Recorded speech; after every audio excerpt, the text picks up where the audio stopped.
Manipal Academy of Higher Education presents Abhivyakta, powered by Sirisamriddhi Gold Palace, co-sponsored by Bhima Jewelers Udupi, Girija Surgicals Udupi, IMJ Institutions Modlakatte Kundapura ಮತ್ತು CSI Lombard Memorial Mission Hospital Udupi. ಡೈಜ್ವರ್ಲ್ಡ್ನ ಎಲ್ಲ ವೀಕ್ಷಕರಿಗೂ ನಮಸ್ಕಾರ. ಇದು ಅಭಿವ್ಯಕ್ತ ನನ್ನ ಧ್ವನಿ ನನ್ನ ಶಕ್ತಿ ಸ್ಪರ್ಧಾ ಕಾರ್ಯಕ್ರಮಕ್ಕೆ ಪ್ರೀತಿಯ ಸ್ವಾಗತ. ನಾನು ತೇಜಸ್ವಿ ಬಂಗೇರ. ಎಸ್, ಇದು Manipal academy of higher education presents Abhivyakta ನನ್ನ ಧ್ವನಿ ನನ್ನ ಶಕ್ತಿ, co sponsored by Bhima jewellers Udupi, Girija surgicals Udupi, IMJ institutions Moodlakatte Kundapura, CSI Lombard memorial mission hospital Udupi. ಪ್ರಥಮ ಸುತ್ತಿನಲ್ಲಿ 40 ವಿದ್ಯಾರ್ಥಿಗಳು ತಮ್ಮ ವಾಕ್ಚಾತುರ್ಯವನ್ನು ತೋರಿಸಿ 30 ವಿದ್ಯಾರ್ಥಿಗಳು ದ್ವಿತೀಯ ಸುತ್ತಿಗೆ ಆಯ್ಕೆಯಾಗಿದ್ರು.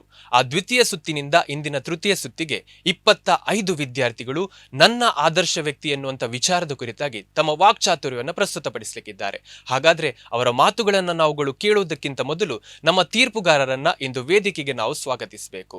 ನಮ್ಮ ಮೊದಲ ತೀರ್ಪುಗಾರರು ಆರತಿ ನಾಯ್ಕ ಅವರು. ಬಹಳ ವಿಶೇಷವಾಗಿ ಇವರು ಶಿಕ್ಷಣ ಕ್ಷೇತ್ರದಲ್ಲಿ ಸುಮಾರು 15 ವರ್ಷಗಳ ಸೇವೆಯನ್ನ ಸಲ್ಲಿಸಿದವರು. ಬ್ರಹ್ಮಾವರದ SMS ಇಂಗ್ಲಿಷ್ ಮೀಡಿಯಂ ಸ್ಕೂಲ್ನಲ್ಲಿ 15 ವರ್ಷಗಳಿಂದ ಕನ್ನಡ ಶಿಕ್ಷಕಿಯಾಗಿ ತನ್ನ ಸೇವೆಯನ್ನ ಸಲ್ಲಿಸಿದ್ರು. ಅವರ ಅತ್ಯುತ್ತಮ ಸಾಧನೆಗಾಗಿ ಶಿಕ್ಷಕ ಸಾಧನ ಪ್ರಶಸ್ತಿಯು ಕೂಡ ಅವರಿಗೆ ಲಭಿಸಿದೆ. ಹಾಗಾದ್ರೆ ಅವರನ್ನ ಈ ಕಣಕ್ಕೆ ಸ್ವಾಗತಿಸೋಣ, ಈ ವೇದಿಕೆಗೆ ಸ್ವಾಗತಿಸೋಣ. ಈ ವಿಚಾರದ ಕುರಿತಾಗಿ ಯಾವ ರೀತಿಯಲ್ಲಿ ತೀರ್ಪು ಕೊಡ್ಲಿಕ್ಕಿದ್ದಾರೆ ಮತ್ತು ಈ ಕಾರ್ಯಕ್ರಮದ ಅನುಭವ, ಅದ್ರ ಜೊತೆಗೆ ಈ ಕಾರ್ಯಕ್ರಮದ ಅವರ ಎಕ್ಸ್ಪೆಕ್ಟೇಷನ್ ಎಲ್ಲವನ್ನ ನಾವುಗಳು ಕೇಳಬೇಕಾಗಿದೆ. ಬನ್ನಿ, ಹಾಗಾದ್ರೆ ನಮ್ಮ ಮೊದಲ ತೀರ್ಪುಗಾರರು ಆರತಿ ನಾಯ್ಕ ಅವರನ್ನ ಈ ವೇದಿಕೆಗೆ ಸ್ವಾಗತಿಸೋಣ. ವೀಕ್ಷಕರೇ, ನಮ್ಮ ತೃತೀಯ ಸಂಚಿಕೆಯ ತೀರ್ಪುಗಾರರಾಗಿರುವಂತಹ ಆರತಿ ನಾಯ್ಕರವರು ನಮ್ಮ ಜೊತೆ ಇದ್ದಾರೆ. ಮೇಡಮ್, ಕಾರ್ಯಕ್ರಮಕ್ಕೆ ಸ್ವಾಗತ ನಿಮಗೆ.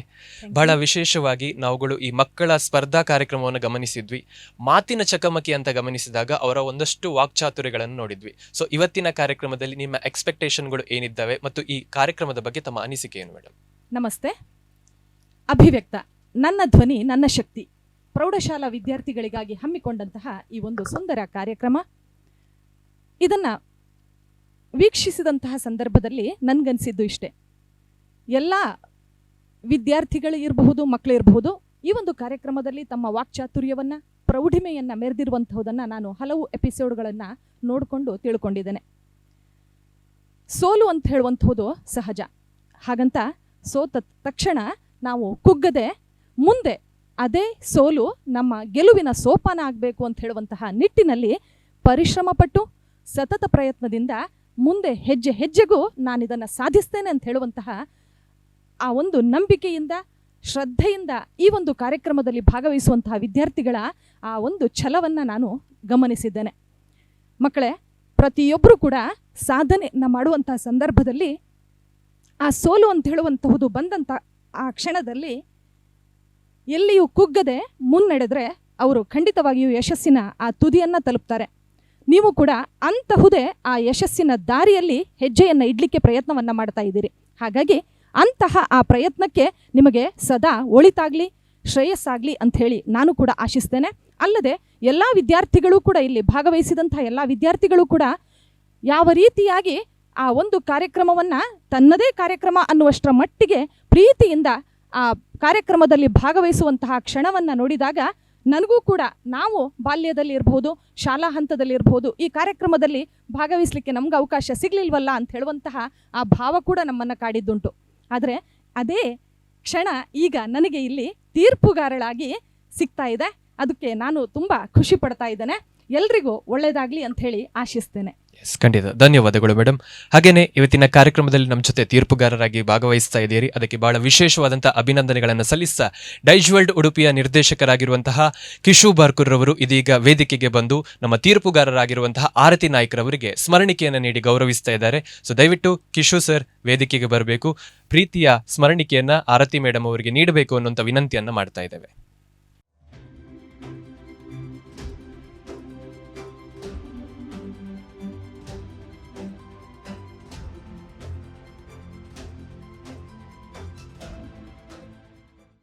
ಮೇಡಮ್, ಬಹಳ ವಿಶೇಷವಾಗಿ 100 ವಿದ್ಯಾರ್ಥಿಗಳಿಂದ 40 ವಿದ್ಯಾರ್ಥಿಗಳು ಮೊದಲ ಸುತ್ತಲ್ಲಿದ್ದರು, ಆ ಬಳಿಕ 30 ವಿದ್ಯಾರ್ಥಿಗಳಿದ್ರು. ಇವತ್ತಿಗೆ 25 ಸ್ಪರ್ಧಾಳುಗಳು ಈ ಸ್ಪರ್ಧೆಯಲ್ಲಿ ಇವತ್ತಿನ ಸಂಚಿಕೆಯಲ್ಲಿದ್ದಾರೆ.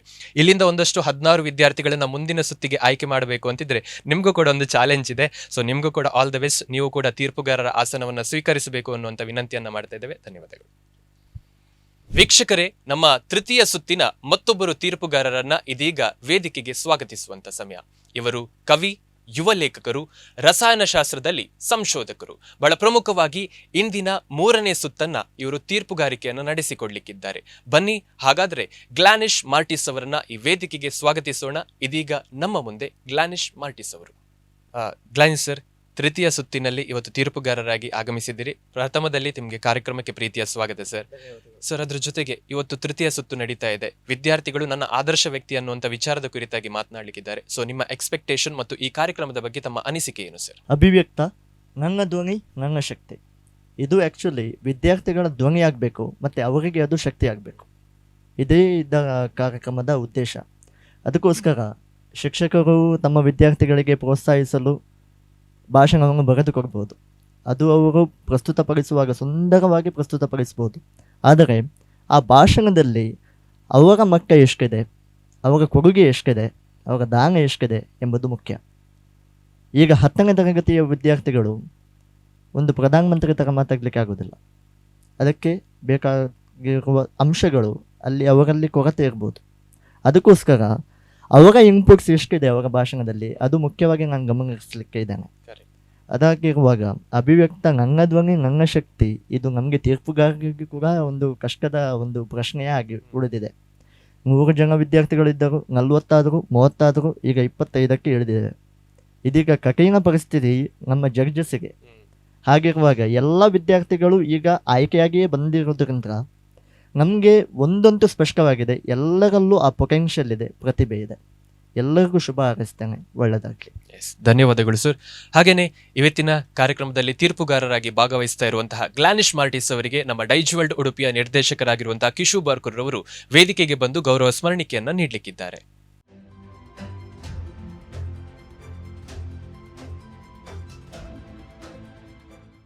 ಗ್ಲಾನಿಶ್ ಸರ್, ಇಂದಿನ ಕಾರ್ಯಕ್ರಮದಲ್ಲಿ, ಇಂದಿನ ಸ್ಪರ್ಧೆಯಲ್ಲಿ, ಇಂದಿನ ತೃತೀಯ ಸುತ್ತಿನಲ್ಲಿ ತಾವುಗಳು ತೀರ್ಪುಗಾರರಾಗಿ ಭಾಗವಹಿಸ್ತಾ ಇದ್ದೀರಿ. ಬಹಳ ವಿಶೇಷವಾಗಿ ಅಭಿನಂದನೆಗಳು ಮತ್ತು ತಮಗೂ ಕೂಡ ಶುಭವನ್ನ ಹಾರೈಸ್ತಾ ತೀರ್ಪುಗಾರರ ಆಸನವನ್ನು ತಾವು ಸ್ವೀಕರಿಸಬೇಕು ಅನ್ನುವಂಥ ವಿನಂತಿಯನ್ನ ಮಾಡ್ತಾ ಇದ್ದೇವೆ ಸರ್. Thank you. ವೀಕ್ಷಕರೇ, ಈಗಾಗಲೇ ನಮ್ಮ ಅಭಿವ್ಯಕ್ತ ನನ್ನ ಧ್ವನಿ ನನ್ನ ಶಕ್ತಿ ಈ ತೃತೀಯ ಸುತ್ತಿನ ಇಬ್ಬರು ತೀರ್ಪುಗಾರರನ್ನ ಈಗಾಗಲೇ ನಾವು ಸ್ವಾಗತಿಸಿದ್ದೇವೆ. ಆರತಿ ನಾಯಕ್ ಅವರು ಮತ್ತು ಗ್ಲಾನಿಶ್ ಮಾರ್ಟಿಸ್ ಅವರು ಈಗಾಗಲೇ ತೀರ್ಪುಗಾರರ ಆಸನವನ್ನು ಸ್ವೀಕರಿಸಿದ್ದಾರೆ. ಇದೀಗ ನಮ್ಮ ಮಹಾಗುರುಗಳನ್ನ ಸ್ವಾಗತಿಸುವಂತ ಸಮಯ. ಇವರು ಶಿಕ್ಷಕರು ಮಾತ್ರವಲ್ಲದೆ ನಮ್ಮ ಡೈಜ್ ವರ್ಲ್ಡ್ನ ಎಲ್ಲ ಕಾರ್ಯಕ್ರಮಗಳ ಯಶಸ್ಸಿನಲ್ಲಿ ಸಹಕರಿಸಿದವರು. ಡೈಜ್ ವರ್ಲ್ಡ್ನ ಅದೆಷ್ಟೋ ಕಾರ್ಯಕ್ರಮಗಳನ್ನ ಯಶಸ್ವಿಯಾಗಿ ನಿಭಾಯಿಸುವಲ್ಲಿ ತನ್ನ ನಿರೂಪಣೆಯ ಮೂಲಕ ಅದೆಷ್ಟೋ ಜನರ ಮನಸ್ಸುಗಳನ್ನ ಗೆದ್ದಿರುವವರು. ಕಲಾಕ್ಷೇತ್ರಕ್ಕೆ ತಮ್ಮದೇ ಆದಂಥ ಕೊಡುಗೆಗಳನ್ನು ಕೊಟ್ಟಿರುವವರು.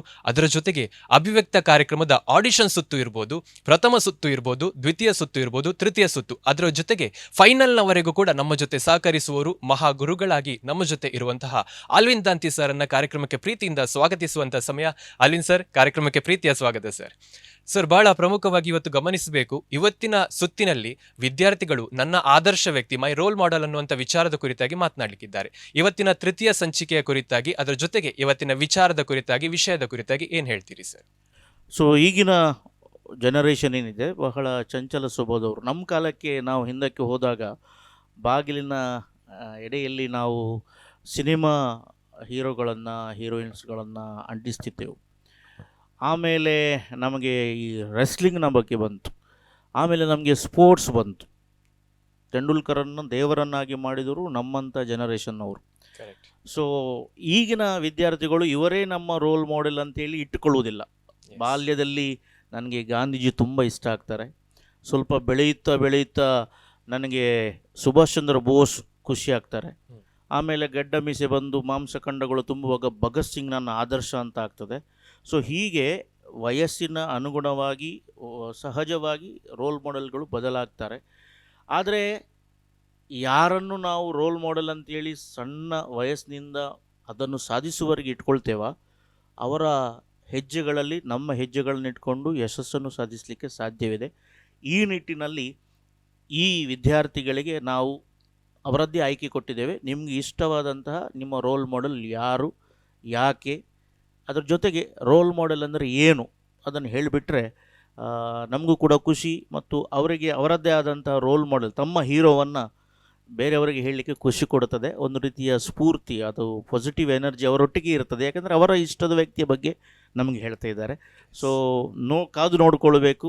ನಾವು ವಿಷಯ ಕೊಟ್ಟಿದ್ದೇವೆ, ಹೇಗೆ ಮೂಡಬಹುದು ಎಂಬುದಾಗಿ ಕಾದು ನೋಡುವ. ಸರ್, ಇನ್ನೊಂದು ಚಾಲೆಂಜ್ ಇದೆ. ಯಾಕಂದ್ರೆ ಆಡಿಷನ್ ಅಲ್ಲಿ ನಮಗೆ 100 ವಿದ್ಯಾರ್ಥಿಗಳಿದ್ರು. ಪ್ರಥಮ ಸುತ್ತಿನಲ್ಲಿ 40 ವಿದ್ಯಾರ್ಥಿಗಳಿದ್ರು, ದ್ವಿತೀಯ ಸುತ್ತಿನಲ್ಲಿ 30 ವಿದ್ಯಾರ್ಥಿಗಳಿದ್ರು. ಈಗ ಅದು 25ಕ್ಕೆ ಬಂದಿದೆ. ಇನ್ನು ಮುಂದಿನ ಸುತ್ತಿಗೆ ನಾವು 16 ವಿದ್ಯಾರ್ಥಿಗಳನ್ನ ಸೆಲೆಕ್ಟ್ ಮಾಡಬೇಕಾಗಿದೆ. ಸೊ ಈ ಚಾಲೆಂಜ್ ನ ಬಗ್ಗೆ, ಅದ್ರ ಜೊತೆಗೆ ಸ್ಪರ್ಧೆಗಳು ಕಠಿಣವಾಗ್ತಾ ಇದೆ. ಸೊ ಇದ್ರ ಬಗ್ಗೆ ಏನು ಹೇಳ್ತೀರಿ ಸರ್? ಇದರ ಬಗ್ಗೆ ನಿಮಗೆ ಏನು ಸಮಸ್ಯೆ ಇಲ್ಲ. ಸಮಸ್ಯೆ ಇರೋದು ನಮಗೆ. ನಾವು ಅವರ ವೈರಿಗಳಾಗ್ತೇವೆ. ನೋಡಿ, ಟೆಲಿವಿಷನ್ ಹಿಸ್ಟ್ರಿಯಲ್ಲಿ ಪ್ರಥಮವಾಗಿ ಭಾಷಣ ಸ್ಪರ್ಧೆಯನ್ನು ರಿಯಾಲಿಟಿ ಶೋವನ್ನಾಗಿ ಮಾಡಿದಂಥ ಕೀರ್ತಿ ದೈಜುವೋಲ್ ಉಡುಪಿ ಸ್ಟುಡಿಯೋಗೆ ಸಲ್ತದೆ. ಇದರ ಬಗ್ಗೆ ಯಾರೂ ಕೈ ಹಾಕಲಿಲ್ಲ, ಯಾರೂ ಇದರ ಬಗ್ಗೆ ಯೋಚನೆ ಮಾಡಲಿಲ್ಲ. ಅಥವಾ ನಾವು ವಿಚಾರ ವಿನಿಮಯ ಮಾಡುವಾಗ ಅದು ಬೋರಿಂಗ್ ಸಬ್ಜೆಕ್ಟ್, ಯಾರು ಭಾಷಣ ಕೇಳ್ತಾರೆ ಅಂತೇಳಿ ಆಯಿತು. ಇವತ್ತು ಎಲ್ಲ ಸಾಮಾಜಿಕ ಜಾಲತಾಣಗಳಲ್ಲಿ ನೋಡಿ, ಅಭಿವ್ಯಕ್ತದ ವಿದ್ಯಾರ್ಥಿಗಳು ಶೈನಿಂಗ್ ಸ್ಟಾರ್ಸ್ಗಳಾಗಿ ಮಿಂಚುತ್ತಿದ್ದಾರೆ.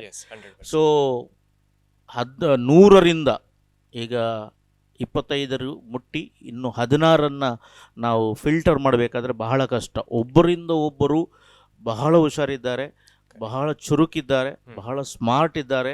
ಇದನ್ನು ಯೋಚನೆ ಮಾಡಲಿಕ್ಕೆ ಆಗೋದಿಲ್ಲ. ಜನಸಾಮಾನ್ಯರು ಪೇಟೆಯಲ್ಲಿ ಅಲ್ಲಿ ಇಲ್ಲೆಲ್ಲ ಸಿಗುವಾಗ ಮಾತನಾಡ್ತಾರೆ, ನೀವು ಹೇಗೆ ಜಡ್ಜ್ ಮಾಡ್ತೀರಿ, ಅವರು ಅಷ್ಟು ಸ್ಮಾರ್ಟ್ ಇದ್ದಾರೆ. ನೋಡಿ, ಸಾರ್ವಜನಿಕರಲ್ಲಿಯೂ ಕೂಡ ಒಂದು ರೀತಿಯ ಒಲವು ಮೂಡಿದೆ ಈ ಸ್ಪರ್ಧೆಯ ಬಗ್ಗೆ.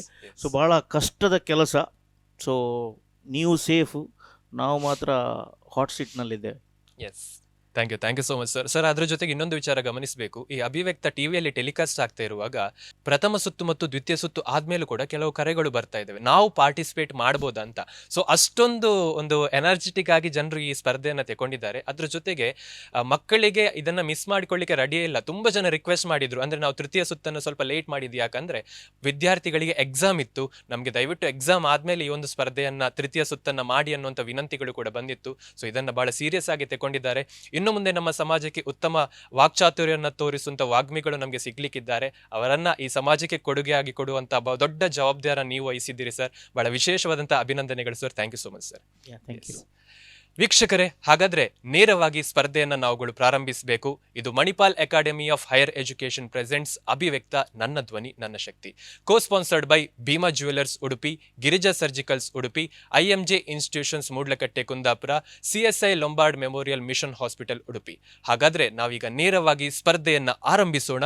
ಮೊದಲ ಸ್ಪರ್ಧೆಯನ್ನ ಇದೀಗ ಸ್ಪರ್ಧಾ ಕಣಕ್ಕೆ ಸ್ವಾಗತಿಸುವಂತಹ ಸಮಯ. ನಮ್ಮ ಮೊದಲ ಸಂಚಿಕೆಯ ಮೊದಲ ಸ್ಪರ್ಧಿ ಏಷಿಲ್ ಪಲ್ ಡಿಸೋಜಾ ಅವರನ್ನ ಈ ವೇದಿಕೆಗೆ ಸ್ವಾಗತಿಸೋಣ. ಏಷಿಲ್, ಹಾಯ್. ತೃತೀಯ ಸುತ್ತಿನ ಪ್ರಥಮ ಸ್ಪರ್ಧಿ ತಾವು. ಸೊ ಏನ್ ಅನಿಸ್ತಾ ಇದೆ?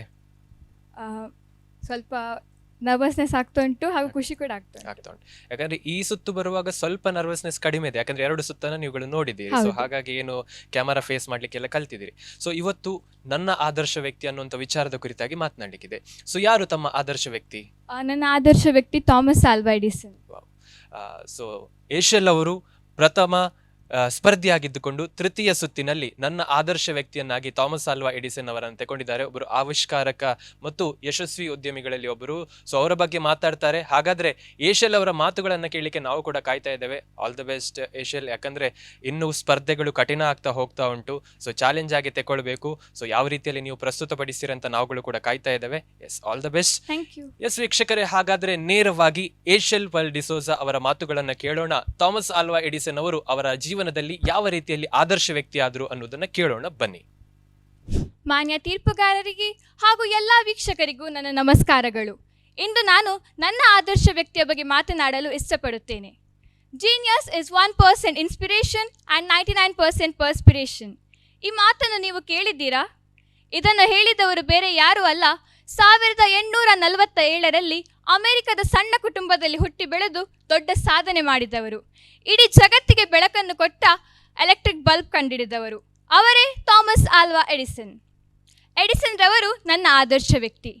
ಯಾವುದೇ ವ್ಯಕ್ತಿಯು ನಮಗೆ ಆದರ್ಶವಾಗಬೇಕಾದರೆ ಅವರ ಜೀವನವು ಅಷ್ಟೇ ಸ್ಫೂರ್ತಿದಾಯಕವಾಗಬೇಕು. ಎಡಿಸನ್ ರವರು ನನಗೆ ಆದರ್ಶವಾಗಲು ಅವರ ಜೀವನದಲ್ಲಿ ನಡೆದ ಪ್ರಮುಖ 2 ಘಟನೆಗಳೇ ಕಾರಣ. ಮೊದಲನೆಯದು ಎಡಿಸನ್ ರವರ ಎಲೆಕ್ಟ್ರಿಕ್ ಬಲ್ಬ್ ಹಿಂದಿನ ಕತೆ. ಸೋಲು ಎಂಬುದು ಮನುಷ್ಯ ಜೀವನದಲ್ಲಿ ಸಹಜ, ಆದರೆ ಸೋಲನ್ನು ಎದುರಿಸಿ ಮತ್ತೆ ಎದ್ದೇಳುವುದು ಬಹಳ ಕಷ್ಟ. ಎಡಿಸನ್ ರವರು ಬಲ್ಬ್ ತಯಾರಿಸುವಾಗ 1 ಅಲ್ಲ 2 ಅಲ್ಲ 10,000 ಸಲ ಸೋಲುತ್ತಾರೆ. ಆದರೆ ಅವರು ಪ್ರತಿಯೊಂದು ಸೋಲಿನಿಂದ ಒಂದು ಪಾಠವನ್ನು ಕಲಿಯುತ್ತಾರೆ.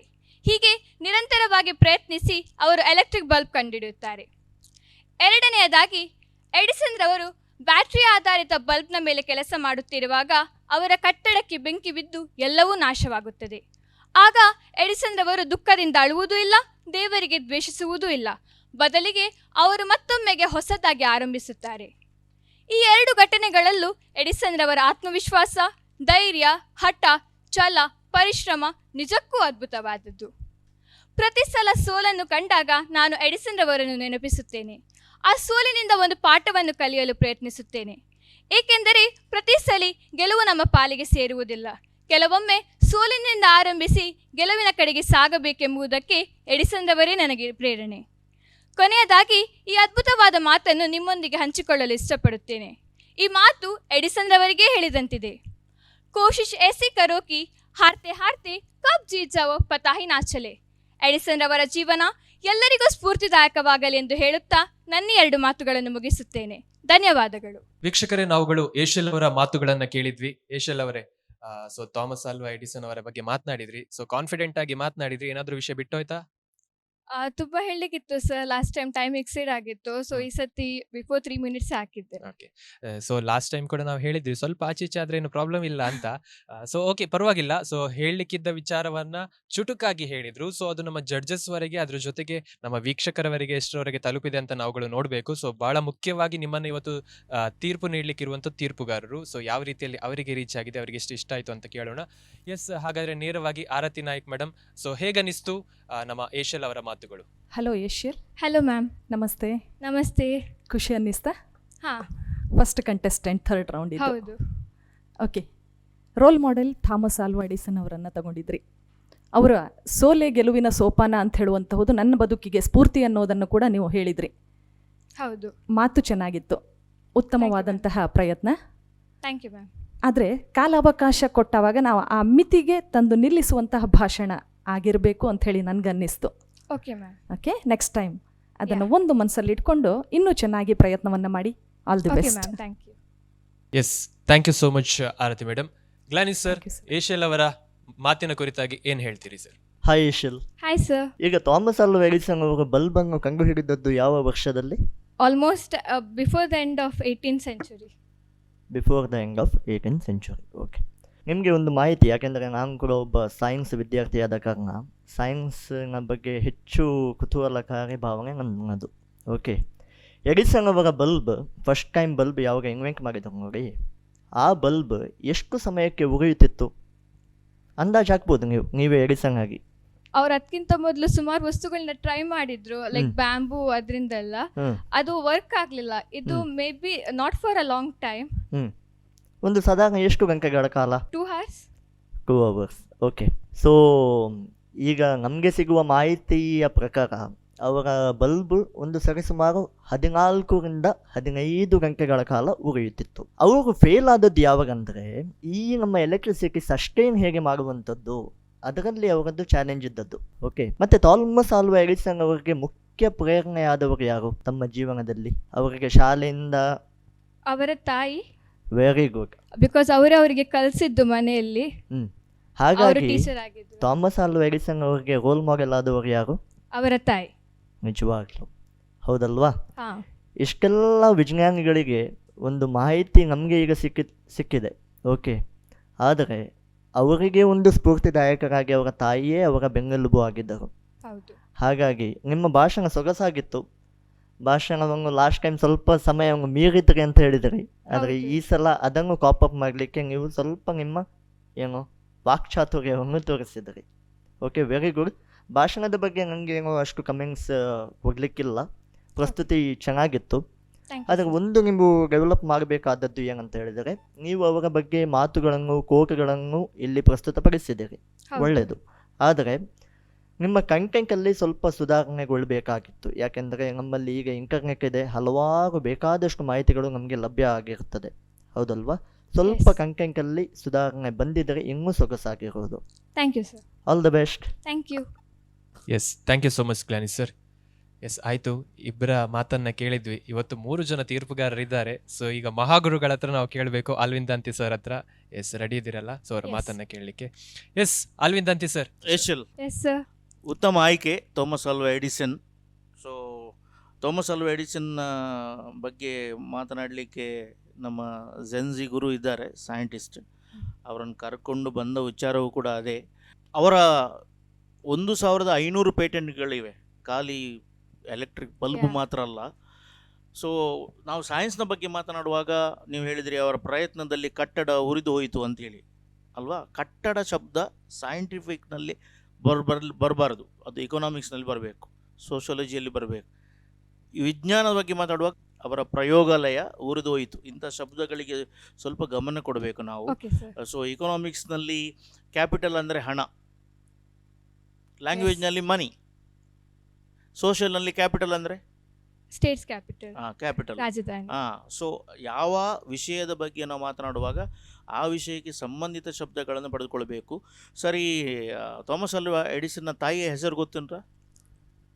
ತಾಯಿಯ ಹೆಸರು ಗೊತ್ತಿಲ್ಲ, ಆದ್ರೆ ಅವರೊಬ್ರು ಟೀಚರ್ ಆಗಿದ್ರು ಅಂತ ಗೊತ್ತುಂಟು. She was not A teacher, she was only house wife. ಅವರ ಹೆಸರು ನ್ಯಾನ್ಸಿ ಅಂತೇಳಿ. ಸೊ ನಿಮ್ಮ ಪ್ರಿನ್ಸಿಪಾಲ್ರು ಒಂದು ಚೀಟಿ ಕೊಡ್ತಾರೆ, ಆ ಚೀಟಿಯನ್ನು ಓದಿ ಅದರ ವಿರುದ್ಧವಾದಂಥ ವಿಚಾರವನ್ನು ಮಗನಿಗೆ ಹೇಳ್ತಾರೆ. ನೀನು ತುಂಬ ಹುಷಾರು, ನೀನು ಜೀನಿಯಸ್, ನೀನು ಶಾಲೆಗೆ ಹೋಗಿ ಕಲಿಬೇಕಾಗಿಲ್ಲ, ಮನೆಯಲ್ಲಿ ಕಲಿಬೋದು ಅಂತ ಹೇಳಿ. ಅದು ಥಾಮಸ್ ಆಲ್ವಾ ಎಡಿಸನ್ಗೆ ಗೊತ್ತಾಗುವುದು ನ್ಯಾನ್ಸಿಯವರು ತೀರಿ ಹೋದ ಮೇಲೆ ಅವರ ಹಳೆಯ ಟ್ರಂಕನ್ನು ಓಪನ್ ಮಾಡುವಾಗ ಅದೇ ಲೆಟರ್ ಕಾಣುತ್ತೆ. ಅದರಲ್ಲಿ ಬರೆದಿರ್ತದೆ, you are unfit, your son is unfit in not only in our school but in any other school ಅಂತೇಳಿ ಹೇಳಿತ್ತು. ಅದನ್ನು ಸುಳ್ಳು ಮಾಡಿಸಿದಂಥ ಶ್ರೇಯಸ್ಸು ಒಬ್ಬ ತಾಯಿಗೆ ಸಲ್ತದೆ. ಆ ತಾಯಿಯೇ ಶ್ರೇಷ್ಠವಾದಂಥ ರೋಲ್ ಮಾಡೆಲ್. ಸೊ ಹಾಗಾಗಿ ತಮಗೆ ಅಭಿನಂದನೆಗಳು ಸಲ್ಲಿಸ್ತೇನೆ, ಒಳ್ಳೆಯ ವಿಚಾರವನ್ನು ತೆಗೆದುಕೊಂಡಿದ್ದೀರಿ. ಮುಂದಿನ ಹಂತಕ್ಕೆ ಆಲ್ ದಿ ಬೆಸ್ಟ್ ಅಂತ ಹೇಳ್ತಿದ್ದೇನೆ. Thank you. Thank you sir. Thank you so much. Yes as of now ಏನು ಅನ್ನಿಸ್ತಾ ಇದೆ ಏಷಲ್ ಅವರೇ? ಗೊತ್ತಿಲ್ಲ. ಸೆಲೆಕ್ಟ್ ಆಗ್ಬೋದು, ವೇಟಿಂಗ್ ಲಿಸ್ಟ್, ಏನು ಅನ್ನಿಸ್ತಾ ಇದೆ? Waiting list. ಯಾಕೆ ಗೊತ್ತಿಲ್ಲ. ಗೊತ್ತಿಲ್ಲ? ಏನು ಕೇಳಿದ್ರು ಗೊತ್ತಿಲ್ಲ. ಓಕೆ, ಹಾಗಾದ್ರೆ ಯಾರ ಹತ್ರ ಕೇಳುವ? ಆಲ್ವಿನ್ ಸರ್. ಅಲ್ವಿನ್ ಸರ್ ಹತ್ರ. ಓಕೆ, ಅಲ್ವಿನ್ ದಂತಿ ಸರ್, ಏಷಲ್ ಅವರು ಮುಂದಿನ ಸುತ್ತಿಗೆ ಸೆಲೆಕ್ಟ್ ಆಗ್ತಾರಾ ಅಥವಾ ವೇಟಿಂಗ್ ಲಿಸ್ಟ್ನಲ್ಲಿ ಇರ್ತಾರಾ? You are selected. Thank you so much sir. Congratulation Ashel. So ವೀಕ್ಷಕರೇ, ನಮ್ಮ ತೃತೀಯ ಸುತ್ತಿನ ಪ್ರಥಮ ಸಂಚಿಕೆಯ ಪ್ರಥಮ ಸ್ಪರ್ಧಿ ಏಷಲ್ ಅವರು ಮುಂದಿನ ಸುತ್ತಿಗೆ ಆಯ್ಕೆಯಾಗಿದ್ದಾರೆ. ಸೊ ಆಲ್ ದ ಬೆಸ್ಟ್ ಮುಂದಿನ ಸ್ಪರ್ಧೆಗೆ. Thank ಯಾಕಂದ್ರೆ ಇನ್ನಷ್ಟು ಚಾಲೆಂಜ್ಗಳು ಇನ್ನಷ್ಟು ಕಠಿಣವಾಗ್ತಾ ಹೋಗ್ತದೆ, ಇನ್ನಷ್ಟು ಸ್ಪರ್ಧೆಗಳಿಗೆ ನೀವು ಆದಷ್ಟು ಪ್ರಿಪೇರ್ ಆಗಬೇಕು. ಸೊ ಬಂದಾಗ ನಾನು ಸೆಲೆಕ್ಟ್ ಅಂತ ಹೇಳಬೇಕು, ವೇಟಿಂಗ್ ಲಿಸ್ಟ್ ಅಲ್ಲಿ ಇಡಿ ಅಂದ್ರೆ ಇನ್ನು ವೇಟಿಂಗ್ ಲಿಸ್ಟ್ ಅಲ್ಲಿ ಇಡ್ತಾ ಇದ್ರು. Okay, yes, all the best ಇನ್ನೊಮ್ಮೆ. you, sir. ಸೊ ಮುಂದಿನ ಸುತ್ತಿಗೆ ಒಳ್ಳೆ ಪ್ರಿಪೇರ್ ಆಗಿ ಬನ್ನಿ. ಸೊ Okay, ಯಾವ sir. ವಿಚಾರ ಎನ್ನುವುದನ್ನ ನಾವು ತಿಳಿಸ್ತೇವೆ. Once again thank you. Congratulation. Thank you judges. ವೀಕ್ಷಕರೇ, ಮೂರನೇ ಸುತ್ತಿನ ಪ್ರಥಮ ಸಂಚಿಕೆಯ ಪ್ರಥಮ ಸ್ಪರ್ಧಿ ಏಷಲ್ ಅವರು ನೇರವಾಗಿ ದ್ವಿತೀಯ ಸುತ್ತಿಗೆ ಆಯ್ಕೆಯಾಗಿದ್ದಾರೆ. ಹಾಗಾದ್ರೆ ದ್ವಿತೀಯ ಸ್ಪರ್ಧಿಯನ್ನ ಸ್ಪರ್ಧಾ ಕಣಕ್ಕೆ ಸ್ವಾಗತಿಸುವಂತ ಸಮಯ. ಇವರು ಮುಂದಿನ ಸುತ್ತಿಗೆ ಆಯ್ಕೆ ಆಗ್ತಾರಾ, ವೇಟಿಂಗ್ ಲಿಸ್ಟ್ ನಲ್ಲಿ ಇರ್ತಾರಾ ಮತ್ತು ಯಾವ ವಿಚಾರದ ಕುರಿತಾಗಿ ಮಾತನಾಡ್ತಾರೆ ಅನ್ನೋದನ್ನ ನಾವುಗಳೆಲ್ಲರೂ ಕಾದು ನೋಡಬೇಕಾಗಿದೆ. ಹಾಗಾದ್ರೆ ನೇರವಾಗಿ ಮುಂದಿನ ಸ್ಪರ್ಧಿಯನ್ನ ಸ್ವಾಗತಿಸೋಣ. ಮುಂದಿನ ಸ್ಪರ್ಧಿ ವೈಷ್ಣವಿ ಸಂತೋಷ್ ಗಾಂವ್ಕರ್.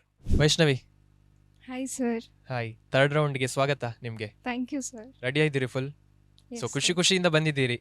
ಹೌದು. ಯಾರು ನಿಮ್ಮ ಆದರ್ಶ ವ್ಯಕ್ತಿ ಯಾರು ಹಾಗಾದ್ರೆ? TMFI, ಡಾಕ್ಟರ್ TMFI ಅವರು. ಓಕೆ, ಸೊ ಉಡುಪಿಯಲ್ಲಿ ಮಹಾನ್ ಕೊಡುಗೆಯನ್ನ ಶಿಕ್ಷಣ ಕ್ಷೇತ್ರಕ್ಕೆ ಕೊಟ್ಟವರು, ಅದರ ಜೊತೆ ಬೇರೆ ಬೇರೆ ಕ್ಷೇತ್ರಕ್ಕೆ ತಮ್ಮನ್ನ ತಾವು ತೊಡಗಿಸಿಕೊಂಡವರು. ಸೊ ಡಾಕ್ಟರ್ TMFI ಅವರ ಕುರಿತಾಗಿ ಮಾತನಾಡ್ಲಿಕ್ಕಿದ್ದಾರೆ. ಸೊ ಅವರು ನಿಮ್ಮ ಆದರ್ಶ ವ್ಯಕ್ತಿ. ಹೌದು. ಸೊ ಯಾಕೆ ಆದರ್ಶ ವ್ಯಕ್ತಿ ಅಂತ ನಾನು ಕೇಳೋದಿಲ್ಲ, ನಿಮ್ಮ ಭಾಷಣದಲ್ಲಿ ನೀವು ವ್ಯಕ್ತಪಡಿಸಬೇಕು, ಸೊ ಪ್ರಸ್ತುತಪಡಿಸಬೇಕು. ಸೊ ಯಾವ ರೀತಿಯಲ್ಲಿ ಏನೆಲ್ಲ ಪ್ರಿಪೇರ್ ಆಗಿ ಬಂದಿರಿ? ಫುಲ್ ರೆಡಿ ಇದ್ದೀರಿ ಹಾಗಾದ್ರೆ? ಹೌದು ಏನು sir. ಕೂಡ ಟೆನ್ಷನ್ ಇಲ್ಲ, ಇಲ್ಲ ಸರ್. ಫುಲ್. ಎಸ್. ಸೊ ಅವರ ಜೋಶಿಗೆ ನಾವ್ ಯಾಕೆ ಕಡಿವಾಣವನ್ನು ಹಾಕಬೇಕು? ಓಕೆ, ಸೊ ಅವರು ಸ್ಮೈಲಿಂಗ್ ಸ್ಟಾರ್ ಅಂತ ಹೇಳ್ಬೋದು, ಯಾಕಂದ್ರೆ ಆಗದಿಂದ ಬಂದಾಗಿಂದ ಸ್ಮೈಲ್ ಮಾಡ್ತಾನೆ ಇದ್ದಾರೆ. ಸೊ ಹಾಗಾದ್ರೆ ನೇರವಾಗಿ ವೈಷ್ಣವಿ ಅವರ ಮಾತುಗಳನ್ನ ಕೇಳೋಣ. ಡಾಕ್ಟರ್ TMFI ಅವರ ಕುರಿತಾಗಿ ಏನು ವಿಷಯವನ್ನ ಪ್ರಸ್ತುತಪಡಿಸ್ತಾರೆ, ಅದ್ರ ಜೊತೆಗೆ ಯಾಕೆ ಇವರು ವೈಷ್ಣವಿ ಅವರ ಬದುಕಿನಲ್ಲಿ ಆದರ್ಶ ವ್ಯಕ್ತಿ ಆದ್ರು ಅನ್ನೋದನ್ನ ಕೇಳುವಂತ ಸಮಯ. ನೇರವಾಗಿ ಹಾಗಾದ್ರೆ ವೈಷ್ಣವಿ ಅವರ ಮಾತುಗಳನ್ನ ಕೇಳೋಣ, ಬನ್ನಿ. ಯಶಸ್ಸಿನ ಹಿಂದೆ ಓಡಿದರೆ ತೃಪ್ತಿ ಸಿಗಲಾರದು, ಕಠಿಣ ಪರಿಶ್ರಮವ ಪಡೆದರೆ ಯಶಸ್ಸೇ ನಮ್ಮನ್ನು ಹಿಂಬಾಲಿಸುವುದು. ಇಂಥ ಉತ್ಸಾಹಭರಿತ ಭಾವನೆಗಳೊಂದಿಗೆ ನಾನು ವೈಷ್ಣವಿ ಗಾಂವ್ಕರ್ ನಿಮ್ಮೆಲ್ಲರಿಗೂ ನನ್ನ ನಮನಗಳನ್ನು ಸಲ್ಲಿಸುತ್ತಾ ನನ್ನ ಆದರ್ಶ ವ್ಯಕ್ತಿ ಎಂಬ ವಿಷಯದ ಕುರಿತು ಒಂದೆರಡು ಮಾತುಗಳನ್ನಾಡಲು ಇಚ್ಛಿಸುತ್ತೇನೆ. ಎದ್ದೇಳಿ ಜಾಗೃತರಾಗಿ ಗುರಿ ಸಾಧಿಸುವ ತನಕ ನಿಲ್ಲಬೇಡಿ. ಎಂಬ ಸ್ವಾಮಿ ವಿವೇಕಾನಂದರ ವಾಣಿಯ ಜೊತೆಗೆ ಡಾಕ್ಟರ್ ಅಬ್ದುಲ್ ಕಲಾಂ, ಮದರ್ ಟೆರೇಸಾ ಹಾಗೂ ದೇಶಕ್ಕಾಗಿ ಪ್ರಾಣವನ್ನೇ ಮುಡಿಪಿಡುವ ಸೈನಿಕರು, ಹೀಗೆ ಹಲವರು ನಮಗೆ ಸದಾ ಪ್ರೇರಣೆಯಾಗಿರುತ್ತಾರೆ. ಆದರೆ ದೂರದಲ್ಲಿರುವ ಉದಾಹರಣೆಗಳಿಗಿಂತ ಮನೆಯಲ್ಲಿನ ತಂದೆ ತಾಯಿ, ತಿದ್ದಿ ತೀಡುವ ಗುರುಗಳು ಹಾಗೂ ನಮ್ಮ ಮಣ್ಣಿನಲ್ಲೇ ಜನಿಸಿ ಸುತ್ತಲಿನ ಜನರ ಬದುಕುಗಳನ್ನು ಹಸನು ಮಾಡಿಸಿದ ವ್ಯಕ್ತಿಗಳು ನಮ್ಮ ಮೇಲೆ ಹೆಚ್ಚು ಪ್ರಭಾವ ಬೀರುತ್ತಾರಲ್ಲವೇ? ಅಂಥ ಒಬ್ಬರಲ್ಲಿ ನಾನು ಇಂದು ಮಾತನಾಡುತ್ತಿರುವ ನನ್ನ ಆದರ್ಶ ವ್ಯಕ್ತಿ ಕರ್ನಾಟಕದ ಹೆಮ್ಮೆಯ ಶಿಕ್ಷಣ ತಜ್ಞ ಪದ್ಮಶ್ರೀ ಡಾಕ್ಟರ್ ತೋನ್ಸೆ ಮಾಧವ ಅನಂತ ಪೈ ಅವರೇ ಡಾಕ್ಟರ್ TMA ಪೈ. ಮಣ್ಣಪಲ್ಲದ ಕೆರೆಯ ಊರನ್ನು ಶಿಕ್ಷಣ, ಆರೋಗ್ಯ ಹಾಗೂ ಜ್ಞಾನದ ಸಾಗರವನ್ನಾಗಿ ಪರಿವರ್ತಿಸಿದ ಡಾಕ್ಟರ್ TMA ಪೈ ಅವರ ದೂರದೃಷ್ಟಿಯೇ ನನಗೆ ಸ್ಫೂರ್ತಿ. ನಾನು ಮೂಲತಃ ಗೋಕರ್ಣದವಳು, ಆದರೂ ಹುಟ್ಟಿನಿಂದ ಬೆಳೆದದ್ದು ಮಣಿಪಾಲದಲ್ಲಿ. ಉತ್ತರ ಕನ್ನಡದವರೆಗೂ ಮಣಿಪಾಲ ಕೇವಲ ಒಂದು ಊರಲ್ಲ, ಆಸ್ಪತ್ರೆ ಮೊದಲ ಪರಿಚಯ. ಇಂದಿಗೂ ನಮ್ಮ ಊರಿನಲ್ಲಿ ಸೂಕ್ತ ಆರೋಗ್ಯ ಸೌಲಭ್ಯಗಳ ಕೊರತೆಯಿಂದಾಗಿ ಚಿಕಿತ್ಸೆಗೆ ಬರುವ ಬಂಧುಗಳು, ಪರಿಚಿತರು ನಮ್ಮ ಮನೆಗೆ ಸದಾ ಅತಿಥಿಗಳು. ಅವರ ಮಣಿಪಾಲದ ಹಳೆಯ ಅನುಭವಗಳನ್ನು, ಕತೆಗಳನ್ನು ಕೇಳುತ್ತಾ ಬೆಳೆದವಳು ನಾನು. ಹಾಗಾಗಿ ನನ್ನ ಮೇಲೆ ಆಳವಾದ ಪ್ರಭಾವ ಬೀರಿದ್ದು ಡಾಕ್ಟರ್ TMA ಪೈ ಅವರ ಸೇವೆ ಹಾಗೂ ಕೊಡುಗೆಗಳು. ವೈದ್ಯಕೀಯ ಪದವಿಯನ್ನು ಮದ್ರಾಸ್ ವೈದ್ಯಕೀಯ ಕಾಲೇಜಿನಲ್ಲಿ ಮುಗಿಸಿದ ನಂತರ ತಮ್ಮ ಮನೆಯ ಪರಿಸರದಲ್ಲೇ ಒಂದು ಸಣ್ಣ ಪ್ರಮಾಣದ ಚಿಕಿತ್ಸಾ ಕೇಂದ್ರವನ್ನು ನಿರ್ಮಿಸಿ ಹಲವಾರು ಸೋಂಕುಗಳಿಂದ ಬಳಲುತ್ತಿದ್ದ ಜನರಿಗೆ ಲಸಿಕೆಗಳನ್ನು, ಔಷಧಿಗಳನ್ನು ಸ್ವತಃ ತಮ್ಮ ಸೈಕಲ್ನಲ್ಲಿ ಪ್ರಯಾಣಿಸಿ ನೀಡುತ್ತಿದ್ದರು. ಅನಂತರ ಮಣಿಪಾಲದಲ್ಲಿ ಒಂದು ಮೈಲಿಗಲ್ಲಿನ ಸ್ಥಾಪನೆ ಆಯಿತು. ಅದೇ Manipal academy of education.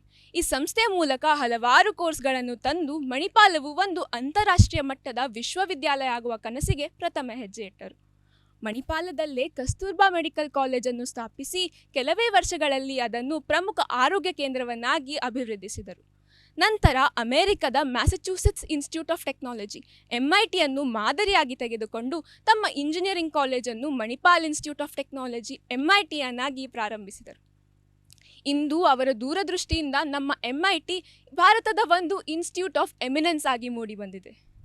Syndicate bank ಮೂಲಕ ಅವರು ಪರಿಚಯಿಸಿದ ಪಿಗ್ಮಿ ಠೇವಣಿ ಆ ಕಾಲದಲ್ಲಿ ಉಳಿತಾಯದ ಒಂದು ಹೊಸ ಮಾದರಿಯಾಗಿತ್ತು. ಇದರಲ್ಲಿ ಪ್ರತಿದಿನ ಅಲ್ಪ ಮೊತ್ತ, ಹೀಗೆ 25 ಪೈಸೆ ಮನೆ ಮನೆಗೆ ಬಂದು ಸಂಗ್ರಹಿಸಿ ಉಳಿತಾಯ ಮಾಡುವ ವ್ಯವಸ್ಥೆ ಇತ್ತು. ಇಂದು ಮಣಿಪಾಲ ಎಂಬ ಹೆಸರು ಎಲ್ಲಿಲ್ಲ ಹೇಳಿ? ಇದೇ ಡೈಜಿ ವರ್ಲ್ಡ್ ವಾಹಿನಿಯ ಅಭಿವ್ಯಕ್ತ ಕಾರ್ಯಕ್ರಮದ ಪ್ರಾಯೋಜಕತ್ವದಲ್ಲೂ ಇದೆ. ಡಾಕ್ಟರ್ TMA ಪೈ ಅವರ ಜೀವನ ಕೇವಲ ಇತಿಹಾಸವಲ್ಲ, ಅವರ ಕನಸುಗಳು ಇಂದಿಗೂ ಬದುಕುತ್ತಿವೆ.